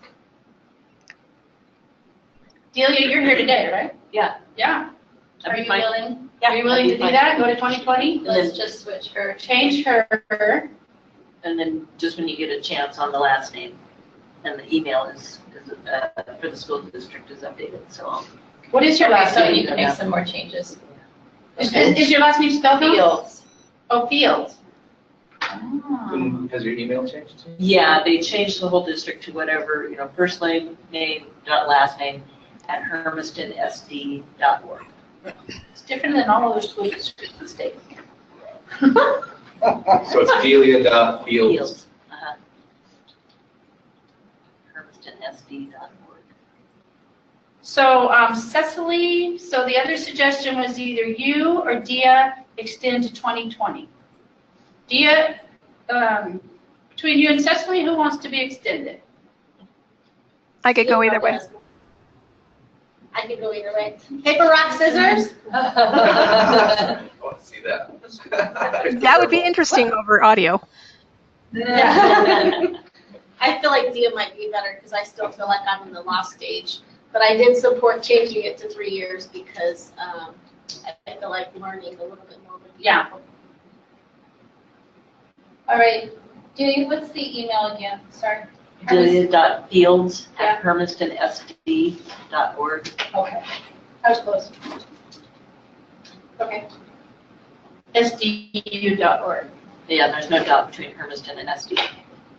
Oh, it's SD, not a U. Yeah, just Hermiston SD. I'll take that dot out. Can't tell if there is. So was there anybody else we need to change to 2020? What did we decide I about thought that Cecily and Dia? Go ahead and give it to Dia. I'm still Okay. gonna be around. Okay. I thought you guys said something about the one on the very bottom, Jeff Plummer. No, go back up. No, it was Jeff wrote Rich it down. and, no, he's not on here. Oh, he wasn't? Okay, I thought you were talking about him. There should also be one somewhere in the publics over 15,000. Oh, okay. Change one of those. I thought it was the Jeff. But I thought if Rose was going out, the new person would become a 2020. Well, but there's two that are expiring this fiscal year and one that expires next fiscal year. So maybe one of the ones going out is a 2020 and one is a 3-year. I don't know. So change Mary Finney to a 2020. We'll leave Jeff the way he is. He's going out. And when The last is the same. we choose someone to replace Rose or Jeff, they can get 2020? Ryan volunteered Yay. to take another term. So where is he? He would be, and where Rose is. Okay. They work together Oh, okay, cool. So, but, a lot. ooh, what's happening? Are they really married? Oh, God, no. Oh. No, we have I have 4 staff, so Rose and Ryan work together, and Celine and Carrie work together. Oh. There's only 5 of you? So if Ryan is volunteering to Staff take Rose's library seat, and is that what you guys are saying? Oregon Do I understand that correctly? Yes. Okay, so can we put his name in right now? Well, I think we have to We formally have to- vote. So, okay, so this is the changes that were proposed. Jackie Ray from Blue Mountain Community College has volunteered for the academic seat that will be open. Yes. Ryan has volunteered for the public libraries over 15,000 seat that Rose Peacock currently holds. Deneen volunteered for the public libraries under 5,000 seat that she currently holds. And Kathy was nominated for the public libraries in the 5,000 to 15,000 seat that I currently hold. So what about Jeff? Isn't his expiring? Yes. We Can you don't make have, this bigger at all, please? How are we gonna get the Staggered? over 15,000 staggered for every year? Well, if the person that takes Jeff's position is a 2-year position maybe for this time. Okay. But no, that's not right. It would have to be a 3-year. One person needs to be One of them would be 2, and one needs to be 3. So let's do the one that's replacing Rose is Well- 3, and the one replacing Jeff is 2. But wait a second. If you bumped Mary to 2020, that's our 2-year. oh yeah, we really need to make. So the other 2 need to be 3. No, one needs to be 1, one needs to be 2, one needs to be 3 at this point. So that there's one Okay. consistently going out each. Okay, back to 19. Sorry, Mary. I thought since she was here, she could be the 3. She could be 2021. She just started this year to replace Jennifer. Well, but you're working on Jennifer's term. I don't I care. started this year. I started 3 months before. Jeff never comes. Sure. It is. Well, we can worry about these dates later. Yeah, I let's think just what we do get the is we positions get- filled, and then we'll tell Yeah. people when you finally can get off. Yeah. If ever. Work with them on their terms.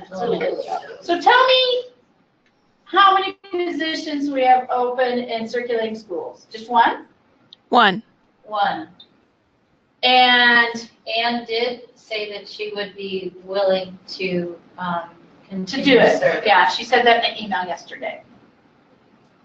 So our ballot, let's put it together. We're still short 1. Yes. Are we?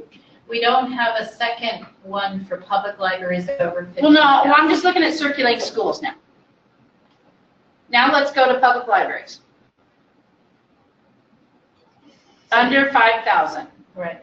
We have 1 to fill 1 position. We have 1 nomination to fill 1 position. And there's 1 position only? Yes. Correct. Okay. For the public libraries, 5 to 15. 1 position. Nobody else. And you're said nominated. no. Okay. And over 15. 2 positions, 1 nomination. So we need 1 person. And the nomination is who? Ryan. Right. So we need 1 more person for over 15. Mark, would you want to be back on the council? Are you over 15? Yes. Okay. You want to do it? I can do that, yeah. Awesome. Great. Academic was Jackie Ray. From BNCC. Did we miss any spots? No. We have at least 1 candidate for each Okay. position.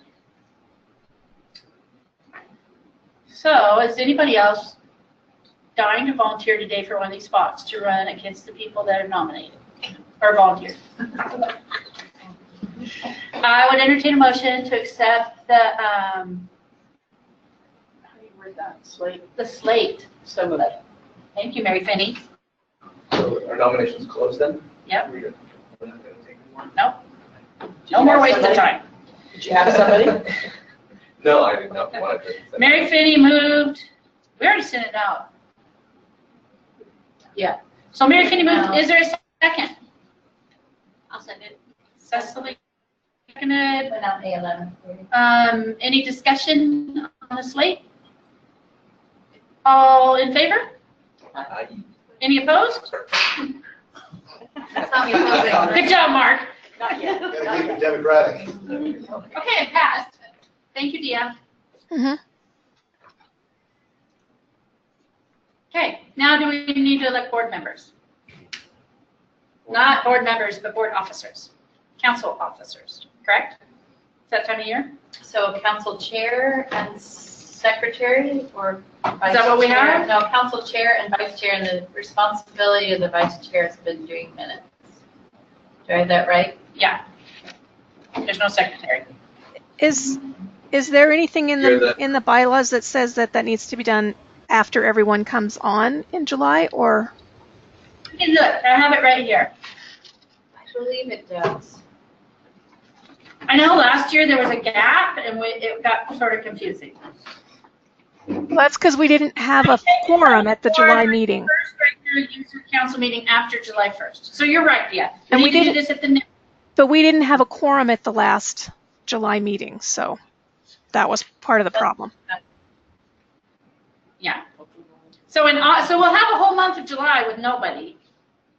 No, Or do we go until the position's filled? we go until Maybe that was part of I think we Okay, so lost at- last time. We lost our chair going off or something.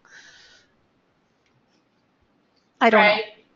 If the term ends before we take nominations, That is what happened last that year. leaves a gap. I think So I just ran the meeting in the it got absence really of the sort of chair, confusing. so- So we will do the nominations for chair and vice chair from the floor during the August meeting. July. Yeah. July. We don't meet every month. Don't we do every other This month? is a typical May month. We moved it back a little bit. Oh, maybe. So July, because we said August earlier today. We did. July 21st, right here. at the bottom of the agenda. Okay, so at the July 21st meeting, we will take nominations from the floor for a chair and a vice chair, and the vice chair does take the minutes and set the go-to meeting to record. We're meeting on a Saturday? It's Tuesday. Tuesday, July 21st, is that not right? It'll be July 17th. Thanks. Well, you guys, I'm a slacker. Thank goodness. So when is the meeting? 17th of July. Tuesday at 10 a.m. One of the things we also talked about with the new council in place as to whether we wanted to change meeting time. So that would be something that we would talk about at that first meeting. I'll miss that meeting. That's right. Summer reading, yeah. Vice chair, by the way. We could do a poll ahead of the meeting. We could, we talked about moving it back to 9 o'clock so that it wouldn't conflict with reading. Or days of the week that work better to have a meeting. If you're a solo librarian, sometimes it's better to have a meeting before your library opens, if you want to participate. Okay, I mean, I've been having a volunteer cover for me, but during summer reading, there's, yeah. yeah, it's a whole different ball game then. So it's now 11:45. Do you guys want me to get the lunch food out and we start doing that and take like a half-hour break while we eat lunch and then finish the meeting up? Or do you want a full hour? What's the, what?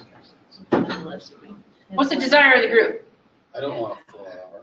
I think a half hour is I think so too. And so we won't turn off the go-to-meeting, we'll mute it. So they don't record everything that we're saying. So are we breaking? Mary, can you help me get through that? I'm sorry, are we breaking for lunch?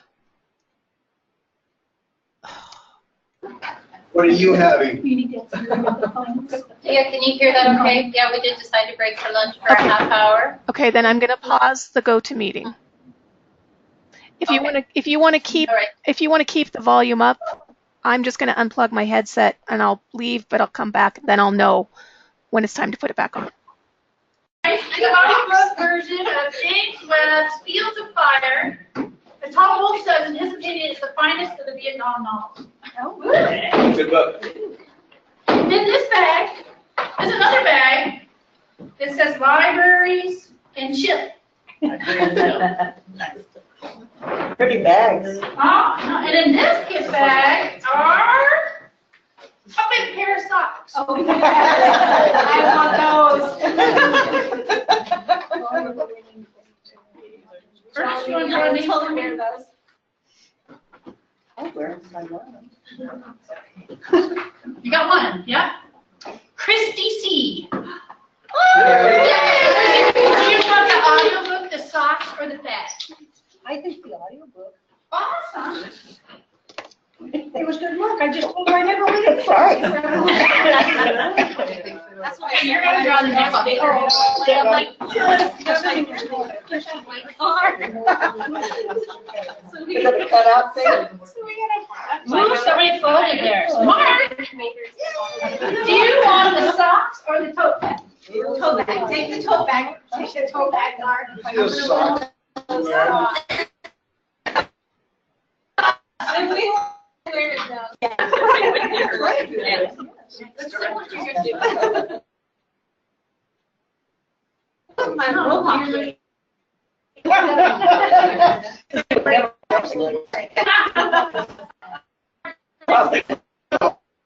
Okay, the next thing.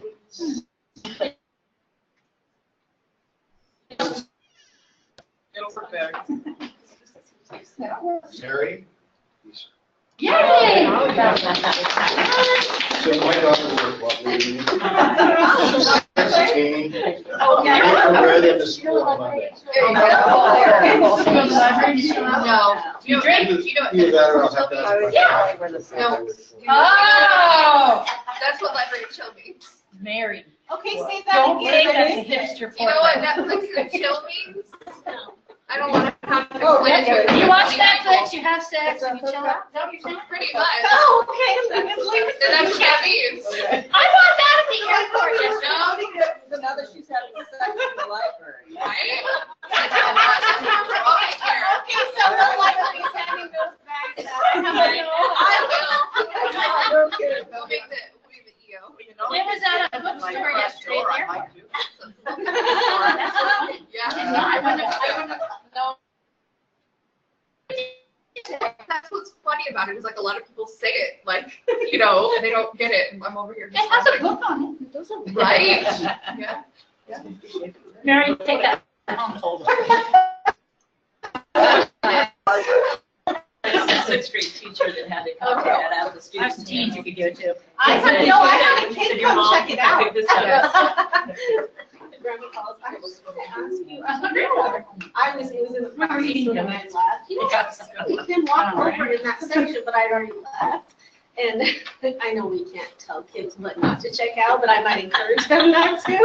And I was like, you know, we can tell them what to check out or not. But if he walked up when I was there, I said, oh, you should really want you to read this. It's school weekend. That's for 8th graders.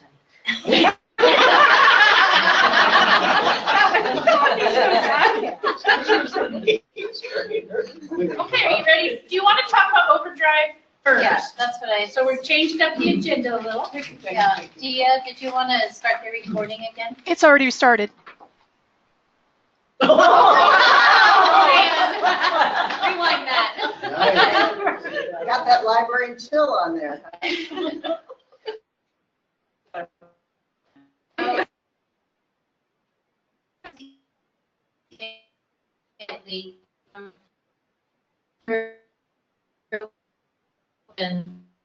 We have the ability to integrate Overdrive into our Sage catalog.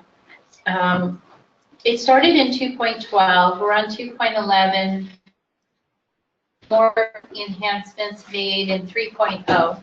We're going to be upgrading to 3.1, so all of this Overdrive integration is going to be possible for us. And I wanted to have a discussion of the impact and to find out whether you guys are in favor of this.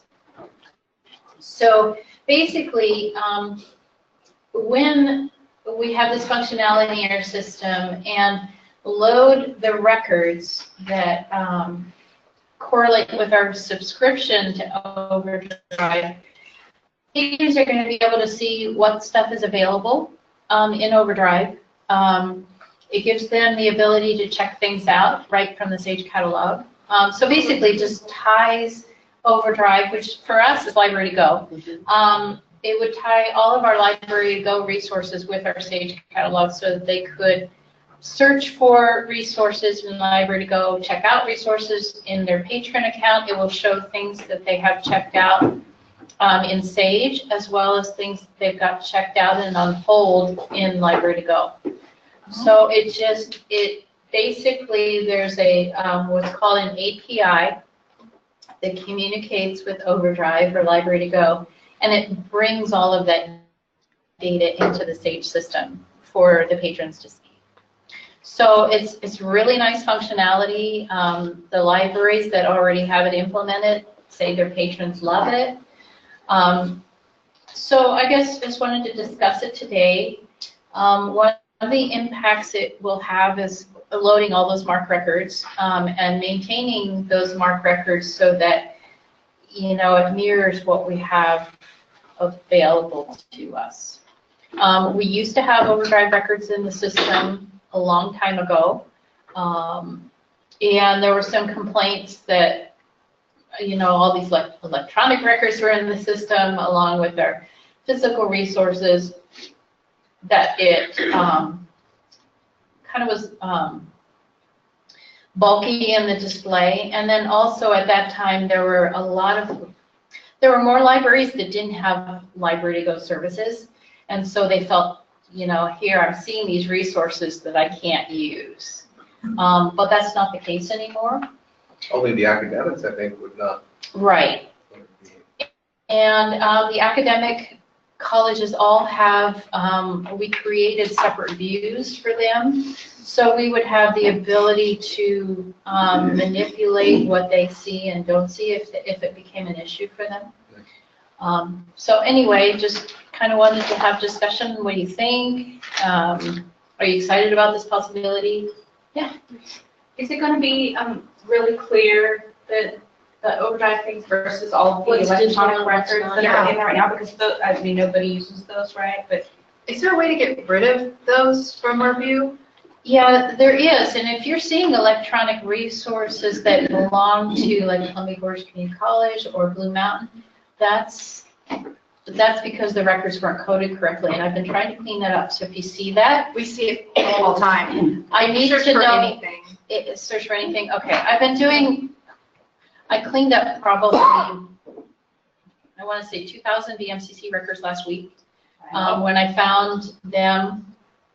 And basically it was because when they were brought into the system, they're supposed to code in 856 subfield 9 with VMCC that says this is my record, and that didn't happen. And so I've been, so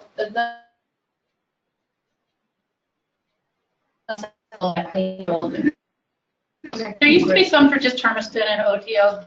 Gone now? Those are gone now. Yay. Hermiston does, there are some items through overdrive that are to become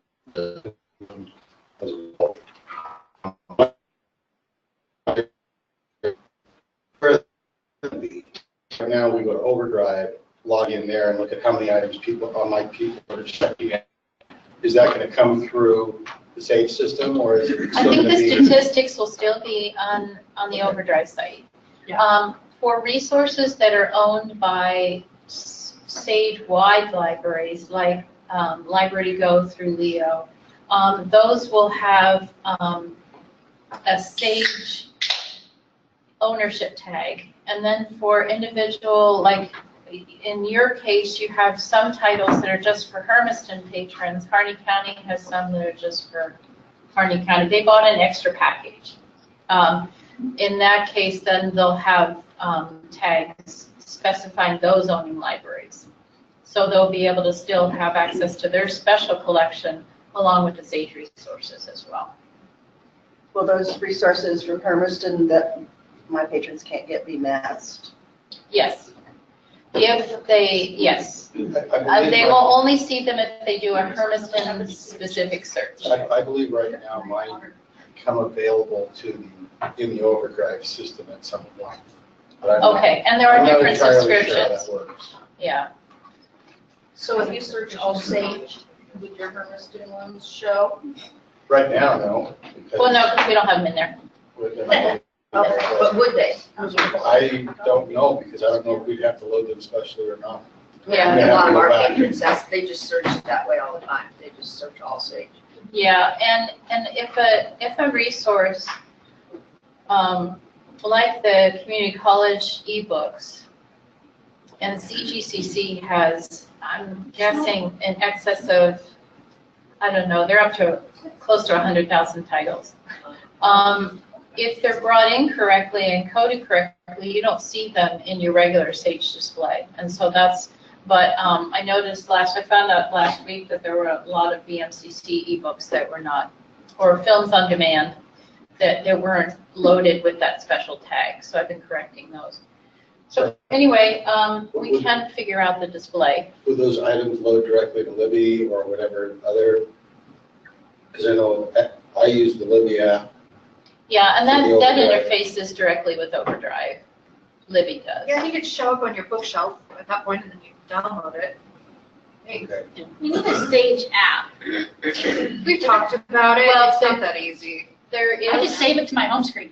I did find out at the conference, there is an Evergreen app. Oh, For Android phones. Yay. But they're working on an Apple app right now. It's just not available yet. It would just be so much easier. The Evergreen app, and it's on another screen in this presentation, is called Hemlock. Seriously? I'm pretty sure that So the API would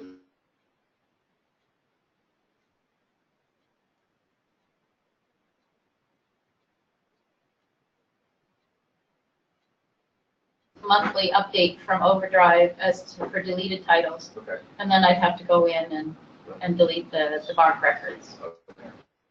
Which is what we used to do. We had a monthly process where we updated, added and deleted as we got notification from the vendor. It really is. How would it impact our search performance? I know there's some issues right now with retrievals. Is it so good for public? And we're not sure. Yeah, There is from our- I was going to talk about it. Yeah, there are search issues right now, and so we're looking at system performance and trying to figure out, we haven't been able to figure out why searches fail periodically. You can do a search, and then 5 minutes later, search works just fine. So the data's there. Somehow there's a disconnect that happens at some point, and it's random. And it doesn't seem to matter whether you're searching for title or author or ISBN. It's all, we can restart services, and sometimes it makes a difference. We've been restarting services every night because of this, when we didn't used to have to do that. So we've got a lot of server upgrades we're going to be doing this summer. We're going to be upgrading operating systems on all of the servers. I'm going to be looking at some performance tweaking of the actual database and see if we can't make these search issues go away. But that has to be solved separate from this, and it shouldn't impact it. It'd be, what, 100,000 records or so we're talking about with Library Go? Yeah, I don't know what our count is up to, but it's certainly no more than all the ebooks that are being added on a monthly basis. So if you add 100,000 items to the catalog, will that slow down the catalog's functionality just at the search desk level, like for checking books out or anything like that? No. Okay. Mary, what are your concerns about it? We were concerned, well, and I talked about it during the break. Oh, okay. We were concerned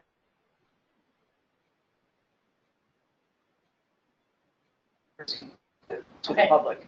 And I still, in the other, we call them Library Go rather than Overdrive, because I think an awful lot of my patrons know it as Library Go. Yeah, I think it's the language to what's familiar with us. As far as the search, we do have the ability to limit our search by all formats, no electronic resources. So you can narrow down your search. Can one of those formats be, or all format be the Library to Go? Yes, yeah, we could then create a new item type format limit that would be all Library Go titles. So if the patron wanted to just search Library to Go, they could do that. So when they want to get it, they'd actually go from Sage catalog to the Library to Go catalog when they check it out? No. Oh, really? No, there's a checkout option right within the right within the screen. I I found a PowerPoint presentation. This is when it was being developed. And it's hard to see. I wasn't able to grab these images. But basically, here's some electronic resource, some Overdrive titles, ebook, and it says click to access, check out ebooks. So it gives you the ability right in the display. When you click on the title, it gives you the different formats you can download it from. I think that'd be cool. I think so too. Yeah. So, a big pain in the rear with Library Go is like, I remember to click available only. It's really hard to find books that are available. So, will it say that? I mean, will it be just say checked out or whatever in this kind of search? I'm wondering if it'll be easier to search for Library Go books through Evergreen than it is currently. Yeah, you're probably wondering if the limit to available will, you know, That would also. be helpful as I possible. mean, because it does say on here, if it doesn't have this checkout ebooks, it would have place hold. Okay, that's good. So it identifies which ones are, you know, already checked out, not available for download, right here on the front screen. But I'm not sure whether the front end limit will work with the ebooks. I'll have to check about that. Well, at least it says check out or let's hold. But for the ease of use for other people who don't use a lot of downloadable, it'd be nice if all the libraries go with like a different color font or something to really make it stand out. I don't know if that's even possible. So, All libraries to go or blue or green or just something that stands out a little bit different. That's just for ease of use. I know we could all figure it out, but from a patron standpoint, you know, for my patrons who don't do the downloadable. You coming in looking for a hold on the whole shelf? Is that what you're afraid of? But it does say ebook, just like now, Yeah, you're not having the PDF, you see the icon there. Yeah. It's true. The icon will be there different. yeah. Yeah. It'll be a download. I think It might encourage them to use it more. I think for some patrons, it'll open up, because you tell them, we have Overdrive. Because if they're on their phone looking for it, they're going to learn how to use it right from But if they see the book they want, and that's the only format it's available in, then they'd be like, So once you I get think them it'll to help our. I think our statistics are going to go up significantly with Library to Go with this. I think so too. Just because so much of it is like, people just don't even realize it's there till it's there. Well, and it's another place to go out too. Well, it's like getting them to log in to save. Well, it's the same thing. Like, I mean, How you actually physically Yeah, have the to search show them. in Library or in Overdrive is a pain. That's what I'm saying. It's a total pain. This is the same search Yeah. they're already using, so that would be the perfect. But if there was Right. an If they already know how to use Sage, then they're going to be able to find their resources. Well, I'm assuming that if they do go into the catalog and click on checking it out, that then they're going to have to be sure to get themselves, like if they're in my library working on our catalog computers, they're going to log themselves out, because I'm assuming they'll go into their record. Yes, they'll be, I mean, just like any other My Account function, they'll have to use their library barcode and. And so we'll have to be sure to remind them that they need to get out of their record before they leave the computer. Yeah. Isn't your library barcode stays the same and your PIN, but don't you have a separate login with Overdrive? No. Okay, I thought you had to make it, it's been a while. You can make an email. Maybe that's what I did, is I just made one. There is that option. But first you have to use your library barcode. Okay. So this is just a, it shows items checked out and then it gives another opportunity for the formats and then the checkout button. And I think that here it shows that they have 1 e-item checked out, 0 e-items on hold. So it just adds another line of e-resources to the My Account.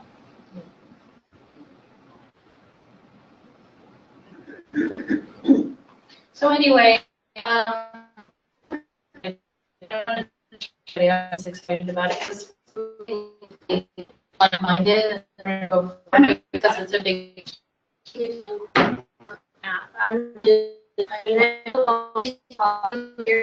Be doing this like, oh, no, I'm that.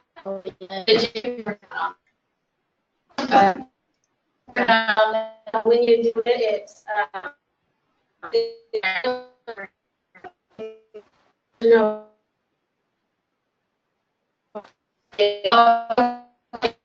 Yeah.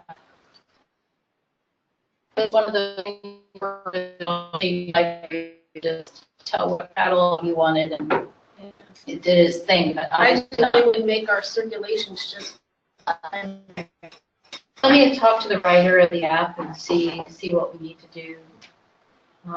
I know you guys aren't as good as I am, but. Oh, no, I think it's great. It just, we had talked about this a year ago.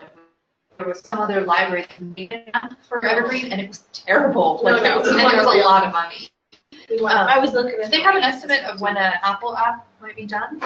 I know they're working on it right now. Okay. So my guess is it's not going to be very long from now. And I just save it to my home screen on the phone and it works just like an app. Yeah, it shrinks. I'm thinking about patrons, though, working. Well, I think that's what I show all of them. Yeah. I open it up and I say, save your phone, and then when you open your phone, it just pulls it right up. With the new update, when we moved to 2.11, it was a lot better about shrinking things down and being visible on the phone, so it's a lot easier to use the phone. The app just takes it to a different level, I guess. There was a webinar through Demco about a year ago talking about different apps, which I'm assuming this might work, and they were marketing it as a take your reading group to the park, and if you had it on your phone, you could sign up people that didn't have a library card right from the application. Could this maybe grow into something like that? Or people could, the other example they gave was, here's the book I just read, but this little boy wants to check it out. Okay, I can do it right here. You could do that by saving it. I've done that when I've gone to like the senior center, because I just brought my phone and I can register people for cards there, or you can check out books there too. I mean, just from your home screen. That's cool. Yeah. Yeah, now that's with the web client. With the web client, it works well. Aren't you the only one that has that? Well, the web client is available for everybody. We have not been encouraging anybody to use it. They backed down from using it because it was really buggy. The version that they were able to use, which, because it was the beginning of the web. So when we upgrade to 3.1, we're going to get the full robust version of the web client. And you will be able to register patrons, from any web screen. So that can be on your phone, your iPad. So there'll be a lot of functionality that will be available to us with the web client.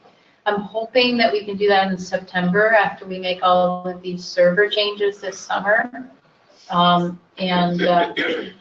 So that's my goal right now, is to do the 3.1 upgrade in September. Perfect. Okay, so did you want to go to the beginning now of your slideshow? I can. Thank you. Thank you, Beth. Okay.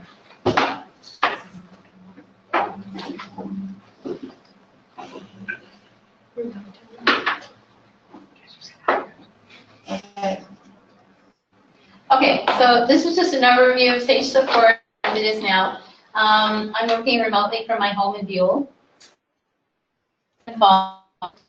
And do travel as I need to library sites.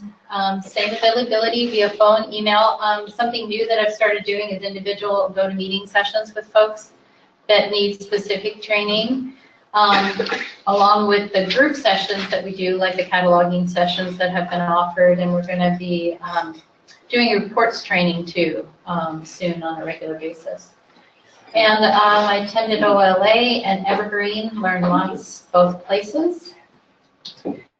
Those of you who were at the in-service for Umatilla got to see a picture of John, but this is John, and he's working remotely from Townsend, Washington, Port Townsend, Washington.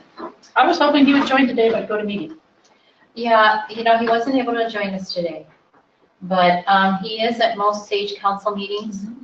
And also attends the cataloging meetings and circulation meetings.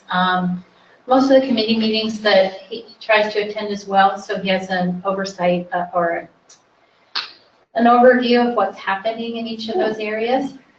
And he has a solid systems background, but he hadn't experienced Evergreen before he came to us. So he's learning lots about Evergreen and learning quickly. So anyway, a little bit about John. Ongoing projects, we always have database cleanup. We're making some good strides in that, getting rid of duplicates, cleaning up brief records, training, another thing we want to tackle this summer, improvements to catalog searching and options. The website is a continual thing, and of course committee work. Okay, the upgrade to the web client, we kind of talked about this already. We originally projected it for earlier in this year, but we found out that we needed to do some server infrastructure. Plus, I was hearing rumblings of still some, bugs out there that were game stoppers, and I just didn't want to move and have a less than stellar outcome, I guess is. I wanted to make sure that it was where it was, that we were not going to have to go backwards in performance. So, like I said, we're thinking September. And because the web client is slightly different in some aspects, we're going to be doing some trainings online for that, and maybe in person as well. Okay. Okay, pursuing new improvements and new features. Here's again, we're talking about the random search problems. And I've forwarded the problem to Equinox. They don't know what's causing it either. So you do have data on the failures? We don't need to be doing our logs? No, we probably have enough. I mean, I've had people continue to send me emails saying, hey, it happened again. Mm-hmm. And those emails are helpful because it's like, well, okay, maybe we should restart services in the middle of the day because, maybe see if that helps. And what's strange is, I don't know whether it's a coincidence or it seems like the searches get better for a while, but it kind of goes in waves. Usually if one person is having a search problem, multiple people are. Is what I've experienced. But we look back at the logs and there's no indication why. It just doesn't find it. What is the age of our servers? Oh, that's a good question. We have a mixture in our servers that some are virtual servers and some are, actual physical servers. The virtual servers means that we share space on somebody else's server. And I don't know how old those are. So my next avenue of research was looking at those search failures and seeing if it's a particular server that's always failing. Say we have 2 application servers. If it's always one, then maybe we need to look at replacing that one. So that was what I thought of yesterday on my drive over here. It's like I'm trying to figure out what else can we look at. So between that research, we've got money set aside for server replacement, and if basically I just want to beef up our hardware and software to make this problem go away, and also prepare for the future. So that's going to be a summer focus. Is fixing this problem and getting our servers where they need to be. Another feature of the software that we have not configured yet, but it is available to us right now, is what's called a popularity search. Or a popularity sort is more like it, rather than search. Right now, by default, our search results appear in a relevancy order. And the relevancy has to do with how many times does that search term appear in the record, along with does it match the title exactly? There's all these things that affect relevancy. Well, you can now, there's what's called a popularity sort that can be based upon how many checkouts it's had, how many holds it has. There's this whole list of different things that can affect popularity, and we get to choose what we want to affect popularity sorting in our system. And you can either do a popularity sort all by itself, or you can combine relevancy and popularity. So there's a lot of search possibilities for us to look at. So that's something else I want to start configuring this summer. Right now it's displaying in our system, so I don't know what search results they've had. But the other thing is redoing our bibliographic indexes to improve relevancy weighting. I learned a lot at the conference that I was just out about ways that we can improve our relevancy by breaking down our indexes differently. And I've done some of that with series, but I hadn't tackled things like, right now, all of our authors go into one author index. If we separated them out into main author and added authors, then I can change the weights of those so that the primary author, when that's put in as a key search term, those will come up to the top above the added authors. So there's things that you can do with the relevancy if you change your indexes. Adding genre searches to the catalog. This is something that I've had some requests from patrons who they want to be able to search science movies or horror movies, or being able to add that as another search box. So I'd like to investigate that. Very popular. What's that? I think it would be very popular. One of the things we were concerned about adding that initially was, wanting to make sure that, for instance, all of our movies have a genre heading in them, so that they're not missing out on something by searching by genre. But I think we've done a lot better about adding those to records. I think our records are more robust than they were. So anyway, I don't know that a genre would be a bad thing now. I think it would only be a good thing. I talked about the Evergreen app, available for Android now, Hemlock. So I'll have to investigate why. I don't know what step I have to take for our library to show up there as one of the libraries that it works with.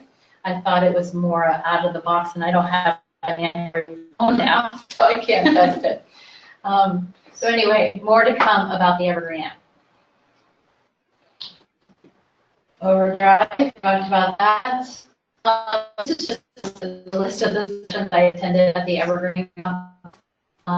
Probably boring, but I did a lot of catalog sessions, authority control training, and like I said, took lots of notes, learned a lot that I think is going to benefit us in the future.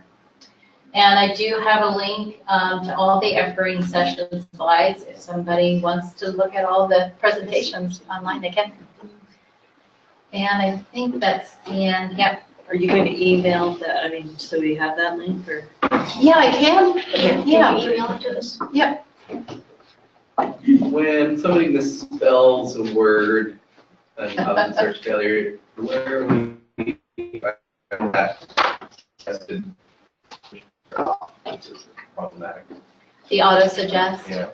Yeah, it still works in some indexes, I think. Are you asking if there's going to be a in the future? Well, I guess I want, if you misspell a word, Yeah, you want to I want it to come up and say, did you mean? yeah, close What's to that? match. Yeah. Yeah. And I did at the conference on the wish list. Me too. At the end of the conference, there was a developer update, and then there was a future of Evergreen. And we all were tossing out ideas of what can make Evergreen better. And it was a long list, but because there's always ways to improve your situation. And the did you mean feature did come up? It's just, it's a difficult feature to implement and it costs money. It's like development money, so. I don't know if there's anybody who's developing it now. There is a way.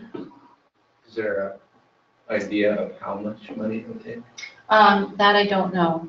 I'm trying to think of other things I learned in other sessions because it came up in one of the other sessions. I think it came up in the improving your search session. There's what's called a synonym directory. And I think what some people were doing is establishing those,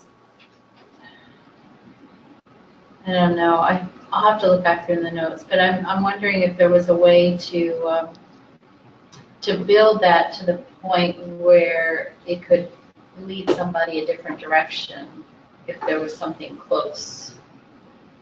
So, like I said, I'll look back through my notes. People's spelling ability is getting even worse, so it's gonna, this problem is gonna continue to be This more and more. problem is going to continue to happen. And one of the things I thought about doing on the failed search box, you know, when it comes up and you know, whatever it says,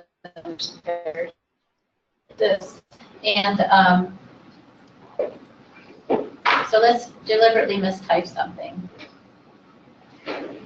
What's one that you can think of? Just do cat, K-A-T. K-A-T. That might have stuff. Tom Clancy. Clancy. I mean, I'm looking, I just saw that one. So I put in NIP, K-N-I-P, instead of K-N-I-T. It says no entries.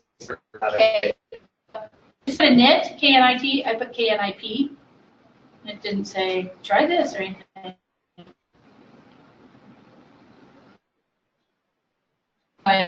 Yeah.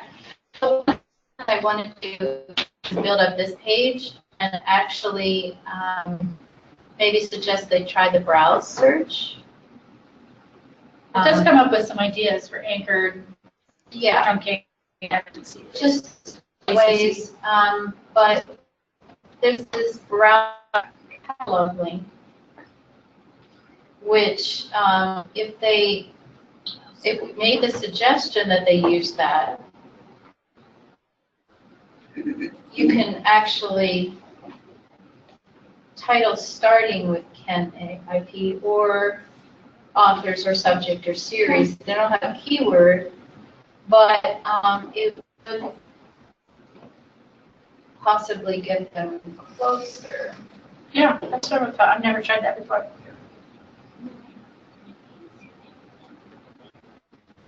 So then it gives them a list of titles in the system that start with Ken and K and I. And they might be able to, and it gives them back in this. And so it's kind of like the old browse display list. Okay. So I thought about trying to incorporate that in the language just so that, or redoing their search with this browse. That might be a little trickier. But in the interim, I thought about this before we can get that spell feature in. But I'll keep an eye out and see if anybody's looking for development partners. I think it would help if we can control the message that comes up, right? Yes. Maybe we should say search terms must be exact spellings. Find a dictionary. Okay. Or did you spell this correct? Or why don't you go to Google, type what you type into Google, and then we'll correct it for you. We just, I mean, I've had to do that on Amazon. I'm like, what's the title of this book? I type it in, and then, I mean, we've all had to do it. Yeah. Sometimes patrons We're tell gonna you start they're wearing shirts that says Google is my friend. right. Sometimes patrons tell you they're wrong. You know, Yeah, the wrong well, they author. swear that is the title, and Right. we're finally like, I'm just bringing up an extra screen. I know. Like I had to convince somebody yesterday. I'm like, no, Stephen King did not write Frankenstein. No matter how many times you tell me this, it's not happening. Are any of you thinking of doing the Frankenreads? There's quite a bit of celebratory stuff for, especially in the fall. Yeah, Frankenreads and different, it's all celebrating Mary Shelley and it's both public and school. Something birthday of hers or Yeah, something? yeah, the anniversary. Yeah. Yeah. Frankenreads, Yeah. So I guess at the end of this part, the agenda was strategic planning type stuff, right? Yes, that's correct. I guess I want some feedback from the rest of you, and Perry has already mentioned something on the wish list, and the did you mean feature. Are there other things that you really want Evergreen to do that it's not currently doing? Or are there things that you feel Sage should be doing and they're not? We would want to incorporate that into the plans for the future years. I have one, and I don't know if it's just a technical issue, but hold patrons placing holds, and I'll have a free water patron, they put some hold, and then the boat shows up from all the time. Instead from Milton Free Water, so but we have in our system. And my understanding was like they can't place a coffee hold on the patron side, right? But it's still showing up from other libraries. I don't know if that's. We had that happen too. Was your copy out when they placed No, it? it was available on the shelf. It was available, and I swear that a lot of our ILLs are just from patrons placing So holds. do you know for a fact that it was on the same bib? Because if they chose a different bib, that your If it has copy. a so that could be it too. So I don't know if this is something we can somehow fix, because I think we could have a lot less things on the courier if. Andrew, when it happens, if you could take some notes and then compare it. The trouble is, I'm not the one. And once we get the duplicate records tied down, we did change the matching standards to try to eliminate some of that. And I have a report started out with probably close to 14,000 duplicates. And I whittled it down to 11,000. Not all of those are duplicates. Just a couple. Just a couple. But it gives me a it does an ISBN comparison. And so I can look at these IDs and say, yeah, this definitely is a duplicate, and I'll merge them together. Or no, it's not a duplicate because it's different pagination or a different publisher. And we did do a dedupe project, which also whittled down. And so I'm just doing more duplicate checking. So, but yeah, I mean, depending on which one they pick, if yours doesn't happen to be attached to that, it could be you're getting just either because of the search, or they just picked the first bib that came up. That's like they just picked the first one. Yeah. And they're searching all of Sage, and they're not starting out searching your library specifically, probably when they're home. Yeah. Which is that? I tell them to search all of Sage. Is that well? Yeah. Maybe that's I guess we do tell them to search all of Sage. Yeah. That would be nice if they somehow started out with. Because if they search just our page, like Boardman Branch, then they get, you don't have it. I'm like, no, switch it to Olive Sage. Yeah. And then I say, if it's in ours, it'll pull that one, but anyway, the week for something somewhere else. Does it automatically pull from the closest library, or does it go kind of wherever? No, it does. There's a query, there's a logic behind the scenes that looks at where it's located. Obviously, if they choose the bib that you have a copy on, it's going to choose your library. So it looks at the home library, the patron first.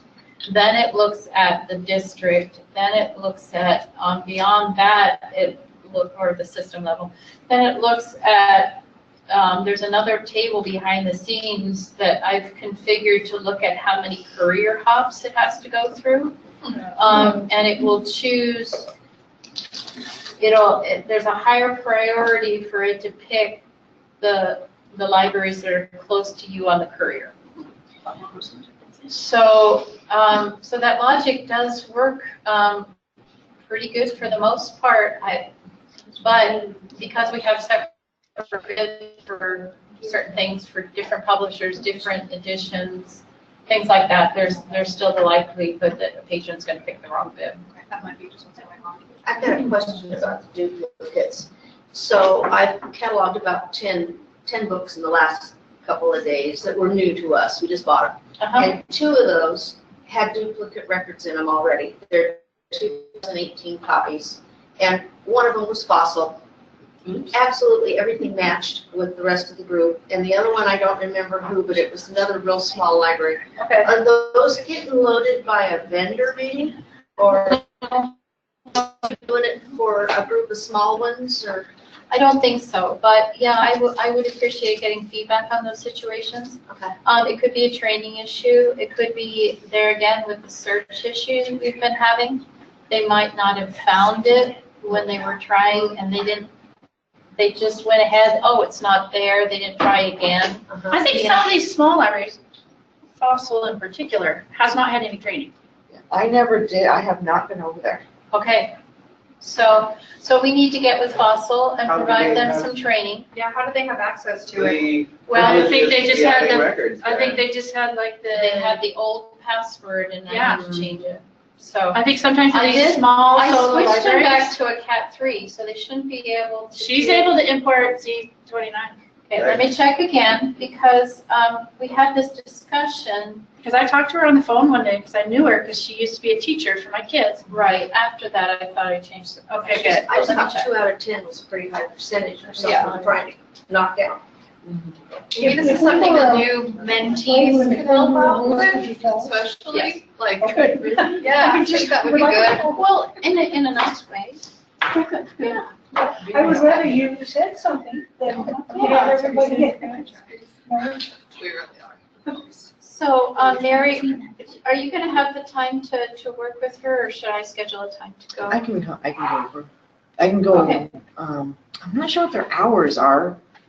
She was going to come today, but then something happened. She couldn't come. Okay. Well, Well, and summer sometimes starts, I'll we be done. find out after it's been in place for a little while that there's been a personnel change. Because they don't know to communicate with us, or, things just happen. And then we're kind of broadsided by it. Because you don't know to remove permission if you don't know that somebody's left. So, well, don't the cataloging accounts expire, how often do they expire? Mine was like 2 or 3 years. Yeah. Maybe can it be yearly, or is that a ton of work? Yeah. Because that way, that would eliminate that if somebody's gone, You then, can get in and change your own expiration date. no, you can't, not on the catalog. Beth has, she's got it locked down. That absolutely should have it locked out. That's a good suggestion. We could change the expiration date for a year, rather than the 3 years that's by default. Yeah. And that would be easy to do at that permission level. I don't have to go in and individually change. I mean, now that they've been created, it has that date in them, but But it for goes future forward. ones, I could change it for just a year. Yeah, because I know that we have old, I mean, those stuff have been there a long time, but, those accounts are old and you never know who could be there, You don't know they're just giving out the password and username, which I assume is what happened here. Yeah. So Beth, you were asking if anybody had any questions. What do you think of just going around the table? It's 1:09 now. And seeing if anybody had anything that they wanted to address, whether it's Evergreen or Sage, that way we don't miss anybody. Yeah, whatever format. Okay, Becky, you want I just want ideas. Well, you don't have to say anything if you don't want to, but if you do have something, I don't want you to miss your opportunity. Well, are you talking about the sign-in for Cat Express, or what sign-in are you talking about? We're talking about the sign-in you use for cataloging, and there's different permission levels. We've got what's called Cat 3, which means they can attach to existing records, and Cat 2 permissions. And we had some training a while back, and if you went through the Mark Nebraska class, you were able to, permission level. And then the Cat 1 we talked about earlier is an even higher level, where you can do original records. You guys bring in records from Cat Express when you can't find And we're using various filters. Okay. Okay, so did you guys ever have the Nebraska Mark training? I have seen it. Okay, so for that. There's no cost to the training. What it does is it gives you a background of tags mean and which ones are supposed to be used. And so just one of the requirements that we established in Sage so that we were able to most of the records you're bringing in from OCLC or you're bringing in from C39.50. But I think the course would help you understand. And we have access to it. Okay. So, Was that a question? When do you have access to it? No, we do have you do. Okay. I think maybe in the smaller libraries, when staff changes over, there's a disconnect between Sage training and new staff, and you guys are sort of not to feel like you're floundering and don't know how to do it. Is that maybe part of it? Like, we got to figure all this out on our own, when really we have the resources. Do I need to go to IOM also? Well, Because I can. or you could come here again, but, or Beth can go to you. Yeah, we can figure it out between us, Mary. I don't want to overburden you, and I'm willing to do it, so it's just up to, I guess, schedules and things. Doesn't some of the problem exist too by using someone else's login? I mean, Yeah, that's sure, it does. But if you're a new librarian at a solo library,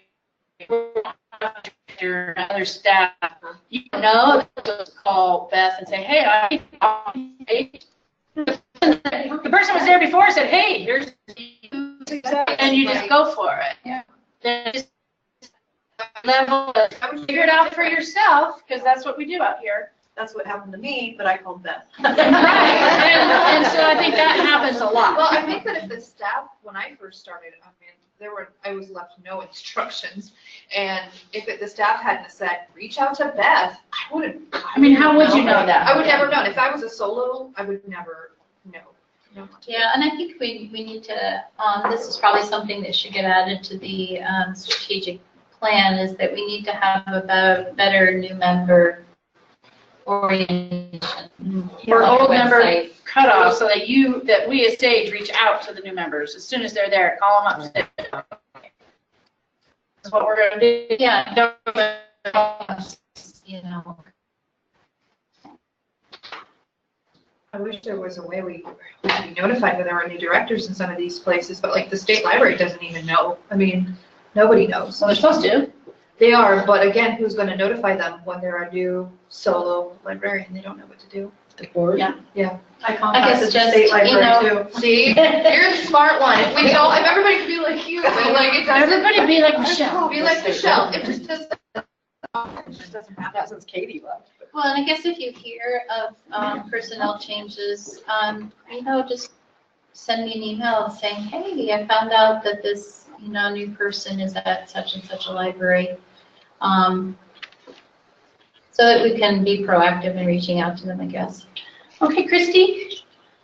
Any questions or concerns? I think probably Okay. we've covered that. So. Carrie? Nothing. Cecily? Nothing. Michelle? Kim? I have a piddly little question. No, I tried to no, no contact somebody with information that was on Sage, and it was the wrong email, it was the wrong phone number, the times were all wrong. Yeah. Are we responsible for updating our information, or how does that work? Because I contacted the library with information I got off Google, and I said, oh, by the way, everything on Evergreen is wrong. And they're like, oh, we didn't realize that because they had a staff change. So There was some updates going around a few months back, and so we were all supposed to email and do our own updates, and then somebody, I don't remember who it was, updated everything. So there's lots of places where your information is recorded. Within the Evergreen system, there's some settings that involve email and phone number and hours. We also have the Sage website that has that information as well. Well, this was on the card catalog. So like if you clicked on the Yeah. library on the card catalog. Yes, so that would be part of Evergreen. And so I want to say that most of those changes I have to do. Okay. Yeah, because you went to County Library District, still Marcia. Our library hours are wrong too. I thought a lot of changes to make. Well, can you delegate to John? Oh, yeah, I mean, between John and I, we can figure this out. But I guess it's knowing about them. Because if your hours change, or, I mean, Marcia, I should have caught, but.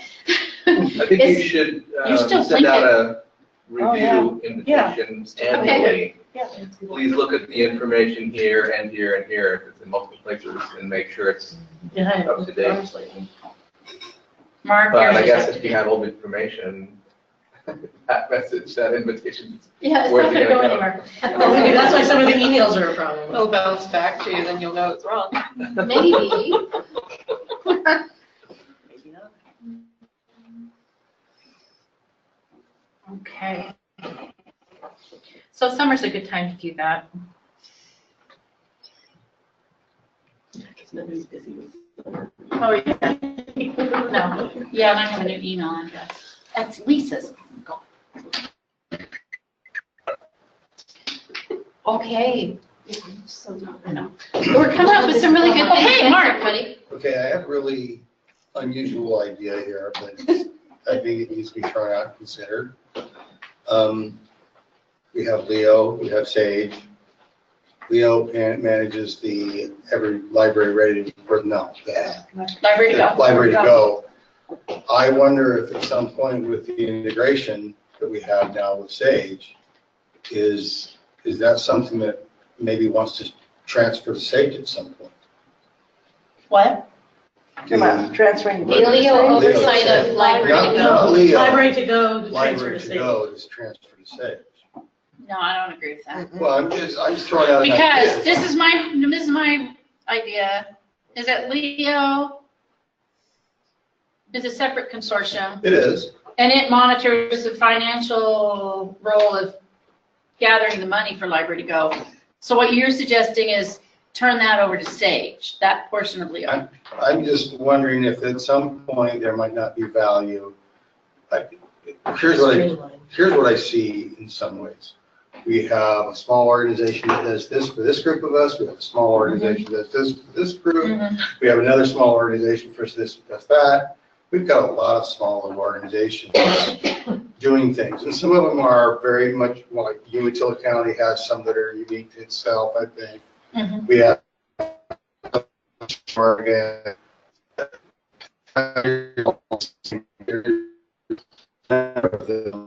Keeping them all becomes a challenge. Well, the downside for Sage collecting the money. I'm gonna think about it. I'm I mean, gonna like, think what the downside would be. I don't really have an opinion either way, but I don't really see what the difference would be for that. I don't know. You know,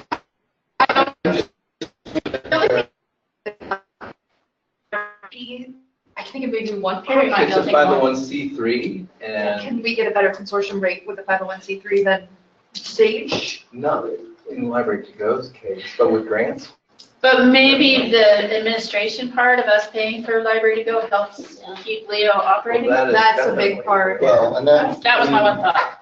Because without and Leo. I get that, but I also know that, there come times when. Time change is necessary. Well, so here's the one thing I would think is, I'll be honest, if Library to Go wasn't through Leo, I wouldn't be a Leo member, which means, and I don't think I'd be the only one, which that money pays to essentially keep the door closed on the. So I would think we would end Leo. Leo would be ended at that point. Well, and that's a change that maybe is necessary in the scheme of things. I just, you know. It's a good idea. Is this something that needs to be looked at as strategic Mhm. planning? Is it something that Leo needs to be considering? What are options if? But if we have other I'm just saying. consortiums, and now we're going into a whole Leo discussion. I don't know that it would, I don't know that Overdrive would be willing to switch over. So we sort of had to the finagle that to agency. begin with. They, The historical part of it is they were hesitant to let us do that. But they we're not would the love to have an excuse to break up But our. they're not the only, Yeah. we're not the only consortium through Overdrive. The coastal libraries, aren't they part of the consortium? They're not individual. Right, but I don't think they're making any new ones. They've grandfathered ones in. Got it. But any new one has to. But that is a good, an idea. Leo discussion we could have, Mhm. see what the membership felt like. I'd like Leo to do more consortium-based The program plans. I've said my piece. No, Mark, I think that's a good it's an interesting idea, Mark. I'm sorry I jumped right on the no. Because then when I started thinking about more, I was like, yeah, why not? I'd like Leo to do a consortium-based pricing on lynda.com. Yeah, that would be great. Yeah. Most of the time when they've done that, the savings hasn't been significant enough. There's not enough. And not enough people want to sign up, and Yeah, so that's it's not true, been too. fruitful. If Sage is bigger than Leo, then that might be a better consortium pricing. But then we come down to also staffing for Sage, changing our staffing. But it is an idea for the future to throw out there in our strategic plan ideas. Any other evergreen ideas? I'm good for now. Thank you. Okay. Catherine? I'm good. Ernest, as a public using library, is there anything that would make it easier for you to use the library catalog? No, Okay. it has a built-in library in it. Oh, nice. And where's polka dots?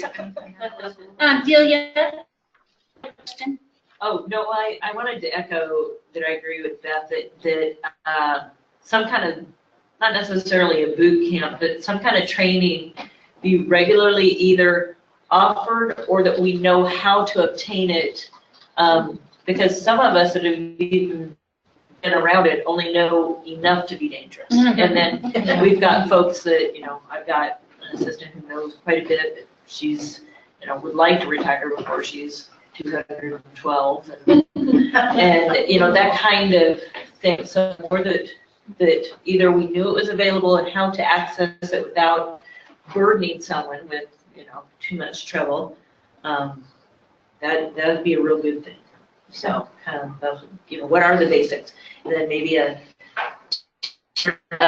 okay, here, the basics. This is now your next step to what all you really should know to get the most out of this and help your patrons get the most out of it. Did you have a question about school? No, we're brainstorming, and I think I really just want to launch.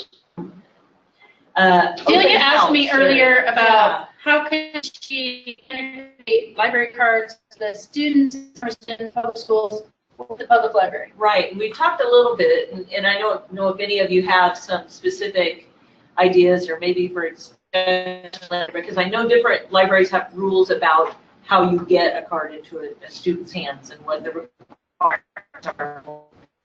They're 18, sure. There's lots of schools.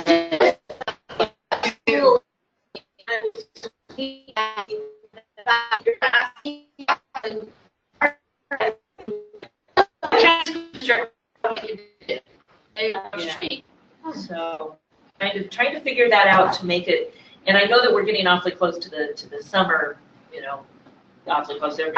We are summer. Yeah, but open houses in the fall and other times that we can, and I got to thinking, the school, the mailing that goes out, maybe if somewhere in that mailing, bring this, and this is one of the proofs of your address. So you don't see somehow. Oh, that's a good idea. Yeah. Oh, yeah. So is anybody using online patron registration? Online. Yeah. It's already available. Online. Catalog, okay, let's Sage, do you want to send that email? Like out to.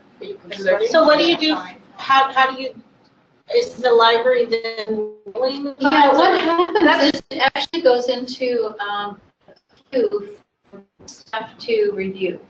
It doesn't automatically create a card, but it does allow us to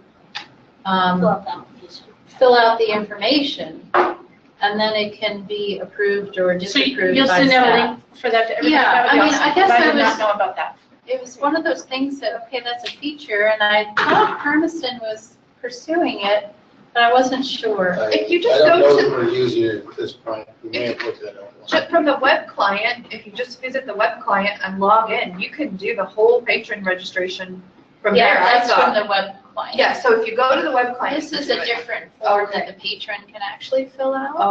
Okay, I misunderstood, I'm sorry. So how do they verify their like, because we currently take an ID and one other thing. You wait till they come in. Oh, they. So that's something we could check out if you guys are interested. There is an online registration the patrons can submit. Okay. Anything else? Well, two things for the general good of you. Remember I mentioned the Frankenreads? It's for the 200th anniversary of Mary Shelley, and they've got, it's kind of fun, the website is, and there's lots of events, but what's kind of cute is if you needed a stick or something, they're heading up to a full text read on Halloween. And so it's just kind of fun to see who all are, involved. And then remember just earlier this month, a couple weeks ago, the Great American Read launch with the voting and all of that, 100 best loved books. Well, when those come out, send some out on the list for. I don't know that I'm, because I have to admit, Okay. when I talk about knowing just enough, sometimes it's mixed up with and how to use that listserv. And it's like, ooh, I don't know if I did that. Did you get a right. meeting notice about this meeting? Something to everybody. Did you get the meeting notice from us about this meeting? I'm sure. You did, so that's the same. So if you just click on Sage, it'll And pull then that it'll up. say, yeah, okay. And I'm going to practice the fundamentals because you were working on a new letter Hermiston. And she's super gung-ho and experienced, passionate, and taking a very truncated slate of courses through MSU online, through Montana. So it'll be exciting. But anyway.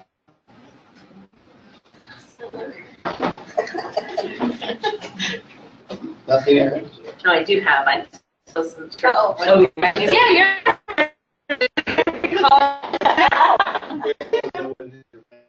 Where's the other one? I thought we were doing it drawing. So that's done. Yarn. A dishcloth, you can display Like it things for your on skin. it. It's You for can use your it as, yeah, skin. for your face. Wait. So, one of the things, I know that the future member guidelines and 2010. And so I know that in our director meetings, that seems to come up often. Oh, somebody. That's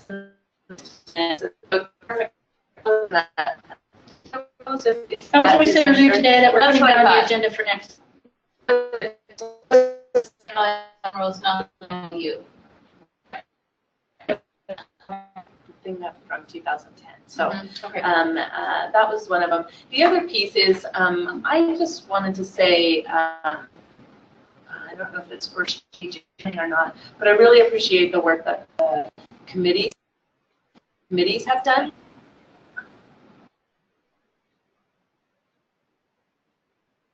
Yes, the committees on their volunteer time. And so I do appreciate that. And I've seen a lot of work. I appreciate also the deduplication that has happened over the, I remember when I first got here in 2013 and got my library card right away and went in and did a search and went, oh, which one do I choose? And that has gotten better. As a user, I've seen a difference. And so I'm hoping that whatever you were seeing the other day, that gets taken away because as a user, if you're just coming in as a user, that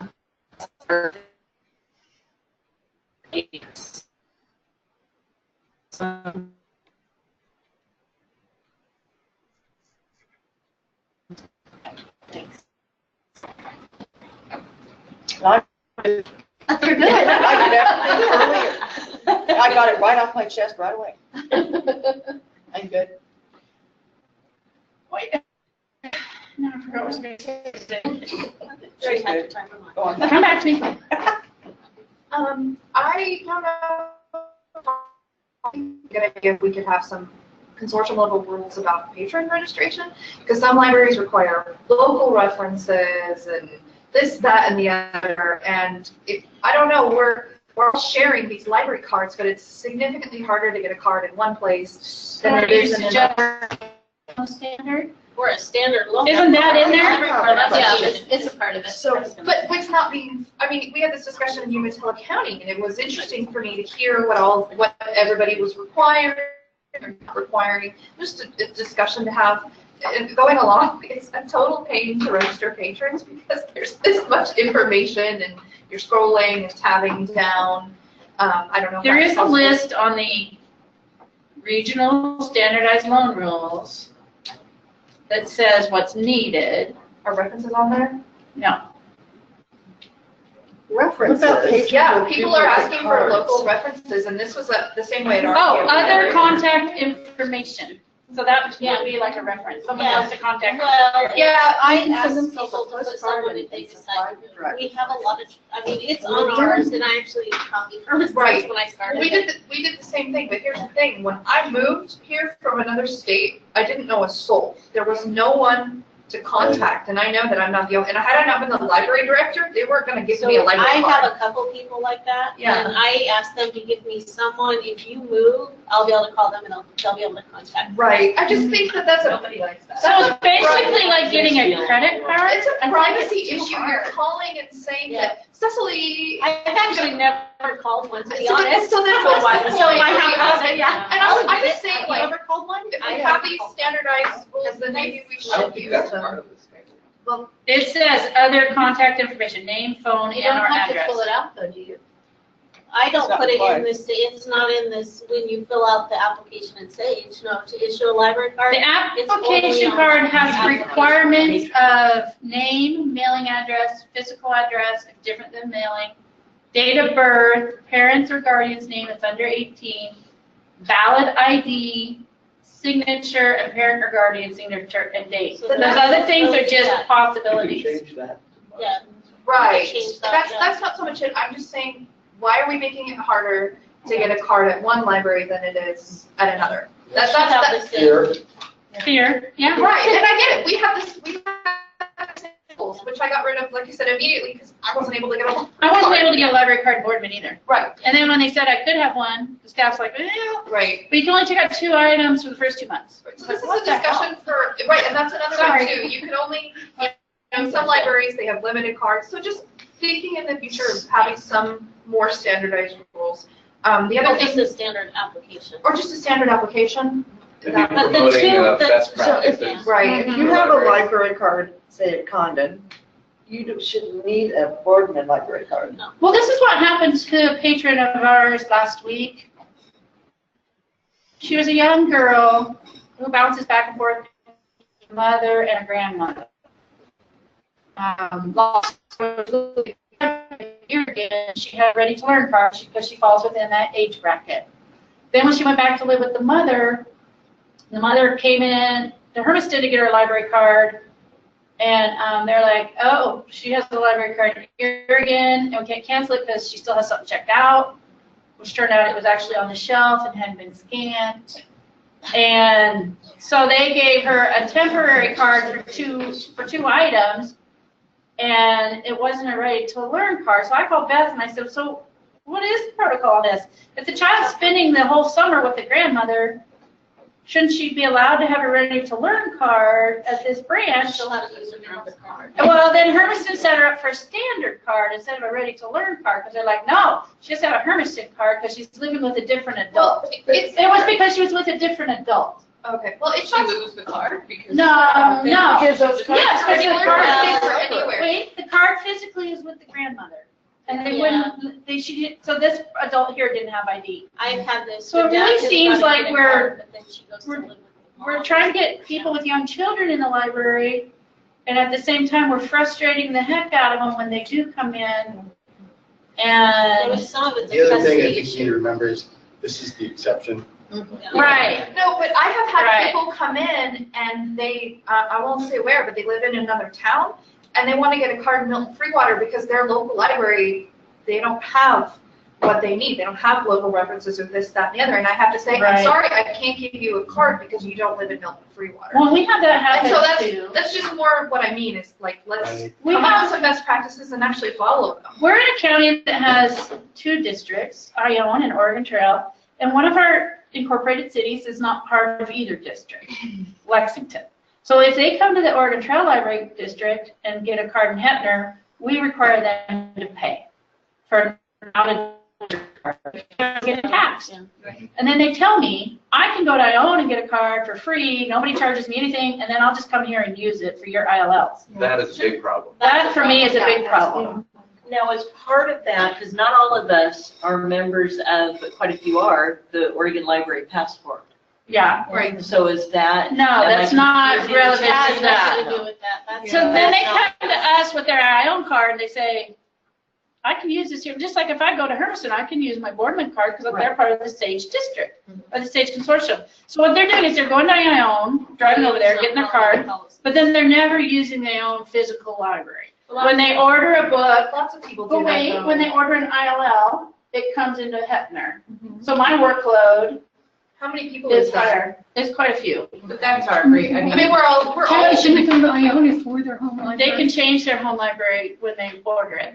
I mean, it's just like people that live in Hermiston and work in Pendleton. They Right, use the Pendleton We have the Library to same have a people, home. they But I think that- come over. I think if they're a district, you guys have a district and you have people pay for your tax district.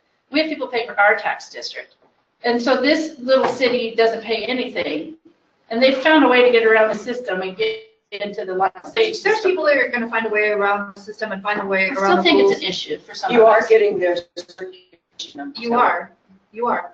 Or the Yeah, O1 that's it. library. The Yeah. O1 I library, mean, that how- means how they big go is get another Lexington? How card. big is Lexington? They're not supposed to do that. No, that's not. But is only for everyone to read. I agree. Well, I agree with that too. I just don't like paying for it. Well, I know, Without getting. I came from a library before this where we didn't charge So- anybody out of. So okay, I remembered what my question is. Our library district wants to stop charging fines for children. Our library district, my governing board and my library district and myself want to create a policy that children don't have fines for overdue materials. How will this, wait, let me finish. How will this affect our membership in Sage? Will it be any, what about if it's an ILL? It's a choice that your library gets to make. And this is a nationwide move. We're not doing that. We're not creating. a Yes, deal. I heard about it at PLA, and one of the things I noted there is, and one of the things you have to ask yourself, are you going to do fine free for that patron tie? And then are you going to let parents use children's But cards? you do it at the item level, that's what. We're Or gonna do it at the item level. See, that's the difference. You can either do it at the patron level, or you can do it at the item We're level. going to do it at the patron level, and the parents aren't allowed to use the card. I Only would, the How are child you can gonna use the stop card. that? I would do it at the item level, Kathy. First off, we don't send out any overdue notices. They started that long before I started. Okay, yeah, but get back to, if your parent We'll walks get our in with their child card, you have checkout, how are you going to stop that? I don't know. We don't have self-checkout. No, it's hard though, because a lot of times, and we have this problem with Ready to Learn, a lot of times staff don't realize and they're busy and they're tired and they're like, here you go. You're gonna have staff checking out adult items. Sure. You should do it at the item level. Don't do it. Board books, picture books. I'm going to contact other libraries in Oregon that are doing it and But- model it after their model. If it's a ILL item, I mean, you can. It's set based that on the up home library. On their own library Mhm. stuff, but if it's ILL It would item, be- it's still they're gonna get. gonna Yeah, it would fined? be your items, I think. No, well, no. Or is that, can you set that up? We don't send the fines back to you guys. We only pay you for lost But I items. want my items to come back, and if there's no fine. The items do come back. Our library has never had overdue fines for. Since I was there. Yeah. Well, let's- So that's why See what the technical. I think there's a lot of information about, Yeah. I think there's a lot of information out there. I'll bring it to the next one. I'll do a study. If you were, if it's just your items, I understand that. I think we've started, everybody getting so excited because they're already. Waiting line. Right. But if it's item, that's item level. We have stuff like people- Shelving locations. We do outreach. One of our outreaches was 2 weeks ago. Wait, I have listed. I have an example. They'll show this. 2 weeks ago, we did an outreach at a grand opening of a pharmacy. And I had a parent come to me and say, I said, do you have a library card? I have fines, and so I have never come back. And I said, but what about your child? I said, they're unable to check out books because you haven't got them a library card. Well, and we have people that are afraid, that we have families that will not get a library card because they're afraid they'll incur money. They stand at the counter with their child, and they say, how much does it cost? And we say nothing, and then we say nothing, and we say nothing, and if they get a fine for 20 cents, they just freak. We've had parents yell at the children. It's not encouraging children to read, but I think at the ILL level, the fines will be from, like, if Pendleton item is checked out, and then they come back in, I say, okay, you guys owe this much money. You can forgive it. I can if it's a forgive it fine. too, but if they lose it, then they have to pay. Yeah. That's the We're problem. not doing The that. problem though is what we see all the time is they lose it and they never come back. I cannot tell you the tens of thousands of dollars people owe us and they just never come back. It's the same with fines. Well, and I don't think that's gonna change. And why should you return it on time if there's no fine? So if they borrow a Pendleton item, ILL, why should they return it on time with no fine? I mean, they're gonna stay out longer. There's Maybe no not to the point incentive. of getting lost, but there's no incentive to return Well, I'll money. email you guys some information about how this works and how the incentive of fines doesn't really encourage returning. Yeah, I think Here's fines the are kind of thing. distant. Actually, there are people in the room who've worked in libraries who don't have fines. I have. Mhm. Flagstaff didn't have fines. Mhm. No, Aaron was there. But they went to the collection agency in 3 weeks. Yep. If you're not Johnny on the spot with that, Mhm. That's you're not what doing, happens you're to not a library like protecting me, the public good. And That's what it you're comes down to. sending the parent to, then you're sending the parent to collections for those items. For the cost of the book? Yeah, You're not a good You know, steward. you're not collecting fines, you're collecting the cost of material. yeah. I worked at a library where we didn't charge fines and we didn't send people to collections. And they're right, that's all we gave. There were some people, I mean, they shouldn't care, But just like, you don't care. right, and and we're right, but other people, it just didn't, it doesn't seem to make a difference, fines or no fines. I like the idea of no fines for children's items, I'm not, but my problem is sending people to collections, and that's because I run into issues with that, and so that's why I haven't jumped on the bandwagon. Kathy, one thing that we did this year was a one-time forgiveness of fines for anyone 18 years or younger. Right. So that's something that you could do. Yeah. Maybe you weren't going to do that every year. And we've done that with the free food. And like at the beginning of summer break, it would be like one-time forgiveness. I mean, the board has a policy. The government, so it would have to come from the board, yeah. That's another idea we didn't do it. We're not- No, they brought it up first. One of them heard about it. Well, I need to recommend to them. Conversations. I like the idea. I don't know. Technically, it's going to work with resource sharing. Yeah. Right, that's what I wonder too. And then my other question is, we're signing up for Bean Stack this summer. And they have an opportunity to your catalog, recommendations. Have you had anybody do that on The everything grant. yet? Okay, the grant, Are you using Bean Stack too? Bean Stack. And we get recommendations. Okay, it's an online reading incentive program where we're using it for summer reading. They register and log on and they track how much time they read and they earn incentive badges online. And then it'll pop up with recommendations and then it will link to your catalog. So the recommendations, are those for new acquisitions? No, for books inside your catalog already that they're recommending for them to read. So this is for the patron to use? Yeah, for families to use. And did you use it last year or just this year? This is the first year. How expensive is it? For our size, it was $1,000. That's what I'm thinking, it's like $1,000. Under 15,000 and under, it's $1,000. We're using it for all programs. Insurance Terry, what'd you say? We're going to use it for all programs, all year round, and it really has eliminated staff time and involvement with registration. It's been fantastic. Oh, because they go on. Or they have. No, and I- Online. All done online. And the state will allow you to use your ready-to-read money for it, if you want to do that. Well, we don't have that problem usually with that age group, but, you know, it could be like anything else, and we have to help them. There's a similar thing called Wandu reader. I mean, that's Called what? Wandu, Have them call Karen Bushman. Info or something. I've been kind of Want to do with interested an O or an A? Carrie Bushman. Yeah, I'm done, it's your turn. I had one more thing, and I don't know if this is strategic planning or a suggestion, but I would love to see someday a consortium level subscription to Cat Express. Because it's very, do we have one that we can all use? So, hey, we learned things. I asked about this before, and I thought that there wasn't. So, No, we have probably 20 people that are a part of our group, and basically, they subscribe to, you know, the number of records they think that they're going to catalog, because we're but yeah, I'm signing on new people all the time. I just contact OCL and do. how much would the cost be? You know, the cost right now is when you download records, it's around $1.10 per record. Okay.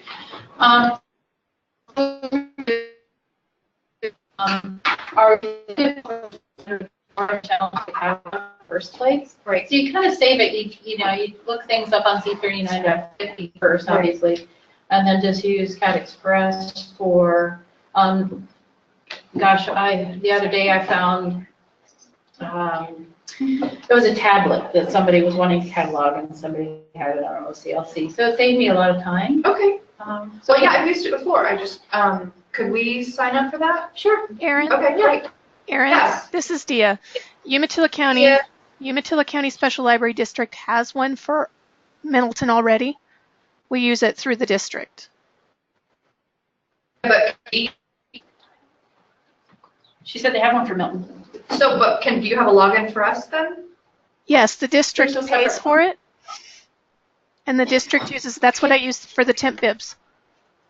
Right, so could you send me the login information so we could use it? We can discuss it later.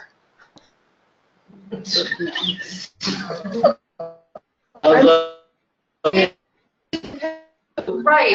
I'm not gonna let you use it.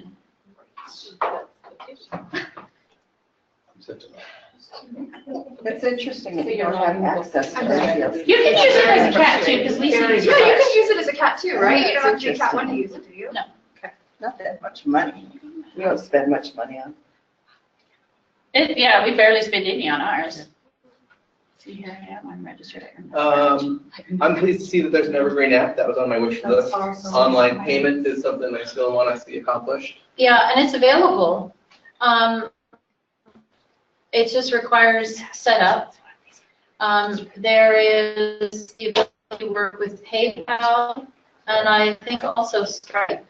Does any library? No, but I'd like to know how. Yeah, I mean, basically, there's the ability within library settings to have each library have their own PayPal account or their own Stripe account. We can configure that. So it's just a matter of setup. Right, and we've tried, but we have never been able to get through the setup process. There's just glitches that we couldn't figure out. So I'd love to see other libraries try it and then emulate what they're doing, because we've been doing something wrong. Okay, so it's a setup issue. But you guys are wanting to move forward with it. Yeah, we tried with Brent repeatedly, something with our PayPal account and settings, we just couldn't. So your figure it out. district had to have their own PayPal account? Yeah. Now, the other thing for discussion, and I wanted to bring it up in this setting, was do we want to look at having a Sage-wide PayPal account for not only accepting online payments from patrons and then divvying those funds out on a reconciliation basis once a quarter, but it would also help with the ability to reconcile with each other on lost books. I like that. That's a good idea. Oh, that would be, Because I have to cut checks to send to you guys. and that, yeah, and it's a pain with our finance department, because I can't just, I'd love to be able to just write a check, but they don't let us do that. So anyway, it's an idea of having an overreaching one that would just have to, then we'd have to compile a report and say, okay, you know, Milton-Free Water needs to be sent this much money out of the PayPal account, and you know, how often that would happen would depend on what you guys wanted. But it's an idea of a way for us to accept online payment for everybody, and not every single library has to have their own PayPal account. And it would have, patrons are asking for it. Yeah, my patrons desperately want So would they be able to log into their account and do it? Yeah. Or would it be something they come to our libraries and do it? No, they could log into their account and do it online if we set up a PayPal account, yeah. Which would really encourage library to go check out. Would that be? Yeah. But we could probably also Oh, there take you it go. via our own, like, we don't have a debit or credit card or anything, but we could probably take a payment right at the library. That's what we do, we have a debit card every See, year. we don't, because, you know. Hassle your city about it. Well, you can enter it in. Well, the city has one, but they're charging people to use it. And Oh. I'm like, if someone's trying to pay $2, I'm not gonna charge So, but them. we have a $5 minimum, because the city told me that the fees for it are pretty high, so we have a $5 minimum. So you can make a donation to the library if you've got, you know, $2 and want to pay. So, Do you know if you set up the Sage PayPal account, would there be a minimum? You for a know, transaction? I just was broaching the idea, I don't know the technical, I mean, if you set up a PayPal account, It's a real issue. it's like 5 or 6% with Square, isn't I it? think it's 3%. Is it I think it's 3 Okay. okay. So if they're using a card to pay, then there's going to be a surcharge on our card, on the Sage PayPal There's account, two right? ways. There's a way that it can go towards to the patron, or it'll go to the holder. Because with my business, I used it, and if people send me money via just being a friend, it's free. But with Sage, you're gonna have to do it like a business. It's not legal to charge a fee on top of a debit card transaction. Everybody does it, but it's not legal No, in it's Oregon. not. Yeah. It says it's not, but they kind of. But everybody does it, Oh, I but feel like it's ours illegal. is- So I Yeah. guess we also have to look at the convenience of this and the fact that we're going to get our money faster if we have this ability. So how much is it worth it to us? It is, we make way more money now It's that we have a 3%. debit card reader. Well, I think one of the things to look at is, can you do it such that if they're not at the limit, or if they're not close to the limit, they can't pay? Because what you don't want is you don't want everybody paying $1 payments, because then you're gonna end up getting an actual charge more than $1 for every one of those transactions to loss. So you do have to set a limit on So if you the use minimum. the $5 cutoff before PayPal becomes an option, I don't know if that's possible or not. That's what I don't. Yeah, I believe it is, but let me look. My into city it. hall said no. So, but that's just LeGrand's Yeah, opinion. if Sage had it, that's different. We've been looking into it because, you know, we don't have a city hall or anything that does ours. And the one we're looking at is Square. We looked at something called SAM, which would have set us up with its own little bitty computer. Yeah. And done our petty cash reports, but the charge was $1,000 per year per branch.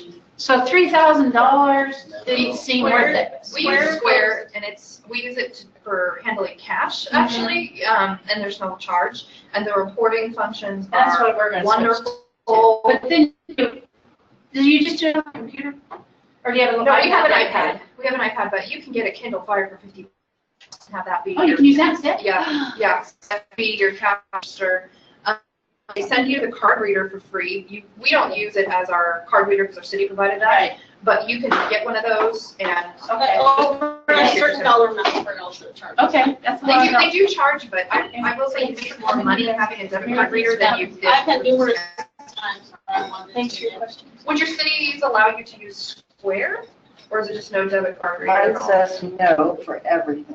Does your city have a debit card reader in their finance department? Our city. They take electronic payments, but they pay a percentage on it. Okay. And see, I'm not interested in paying for it because small amounts, you're losing money. Yeah. And then my city told me that I could not say you have to spend five, you Oh, have to okay. have $5. I won't let you do that, okay. Right. I think that the percentage, you're right, I think our city is the one that pays the percentage of it. That's why we try to be good stewards of the site and have a Yeah, minimum. my payments were all $75. It wouldn't be such a big deal, Yeah. you know, like, Yeah. here's a buck. But then how 20 many cents. people would pay the whole $5 instead of paying, 29 cents to do? I don't really care whether they do or not. It goes in the general fund. I don't care where the money. They don't- No, it doesn't increase my budget 1 cent. Wow. What? And why, Bob? I don't blame you. I don't care. Then why do you have fines? Bring the books back, they said. That's where my budget comes from. Is from fines or from the city? No, my, They're used to seeing the revenues. right, Yeah. that's the revenue stream that we contribute to the city, just like, well, not like Public Works, because So that's an they can look enterprise at- fund. But any, Parks charges for all their programs, that's a revenue stream that helps build the general fund beyond property taxes. So, but I don't personally care whether it comes in 10-cent increments or I get it all at one time because it's not my pocket. I have one more thing I want to mention for strategic planning purposes that I think is going to be a big challenge, and we already have experienced it this last year with trying to replace Brent, is that our salary level for the level of expertise that we have in our administrators is so low that we have a real struggle trying to find qualified people. So when Beth retires, what our succession Are you plan is going retiring to this be year? Is going to be a Did she not? big challenge She shook her unless head we no. bump that up Okay. I was like, $10,000, she didn't- $20,000. So we need to be bumping it up every year. I agree, Terry. We were on the committee to replace Brent and it was so hard. We got so lucky finding John, but how long were we looking? And meanwhile, you were trying to run by yourself. Yeah, and I did want to have us potentially look at a different mix. When I retire, the idea of, just tossing this out there, we continue with a systems tech type position like John's, but then have a head cataloger who is mainly responsible for cataloging oversight as well as training, as well as database work, whether that's 30 hours a week or 40, but then bumping down the, having an admin, not really an admin position, but more of like an administrative assistant position, that would be half-time. So Sounds like a good plan. Completely redistribute, because I do a lot of database work now, a lot of cataloging work. And so the administrative assistant could coordinate committee work, facilitate communication between all of the libraries. I guess just, fit it into a different role sequence. With that, you would be able to, because that changes up the mix and the experience requirements, we may be able to fund 3 positions rather than just 2. Good idea. I think that's a really good idea. Sounds like a better utilization of our resources of staff. I think it's got to be fully penciled out too. as we look It at does. Oh, definitely. And part of it was thinking, okay, when I retire, that, we could hire the head cataloger and I could slip back into that administrative assistant position for a little while to ease in the transition and experience gaining that the other person needs to. Anyway, it was a way to transition myself out of Sage because I've been working so long in the system. There's a lot of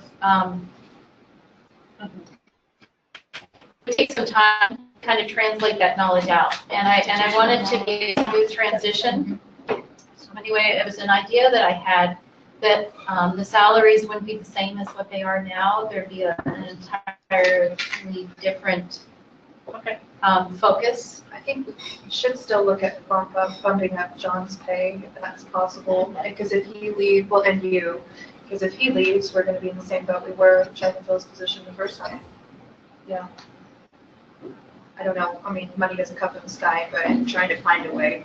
It only comes from our members and our ability to pay. But that is, if we don't have a catalog, We're running going to pay a lot smoothly. more for other company. 70, how many members? 80? 80 libraries? Isn't it 74 right now? So I would think that together we can come up with adequate salary to pay our core staff Yeah. to run this huge, really huge.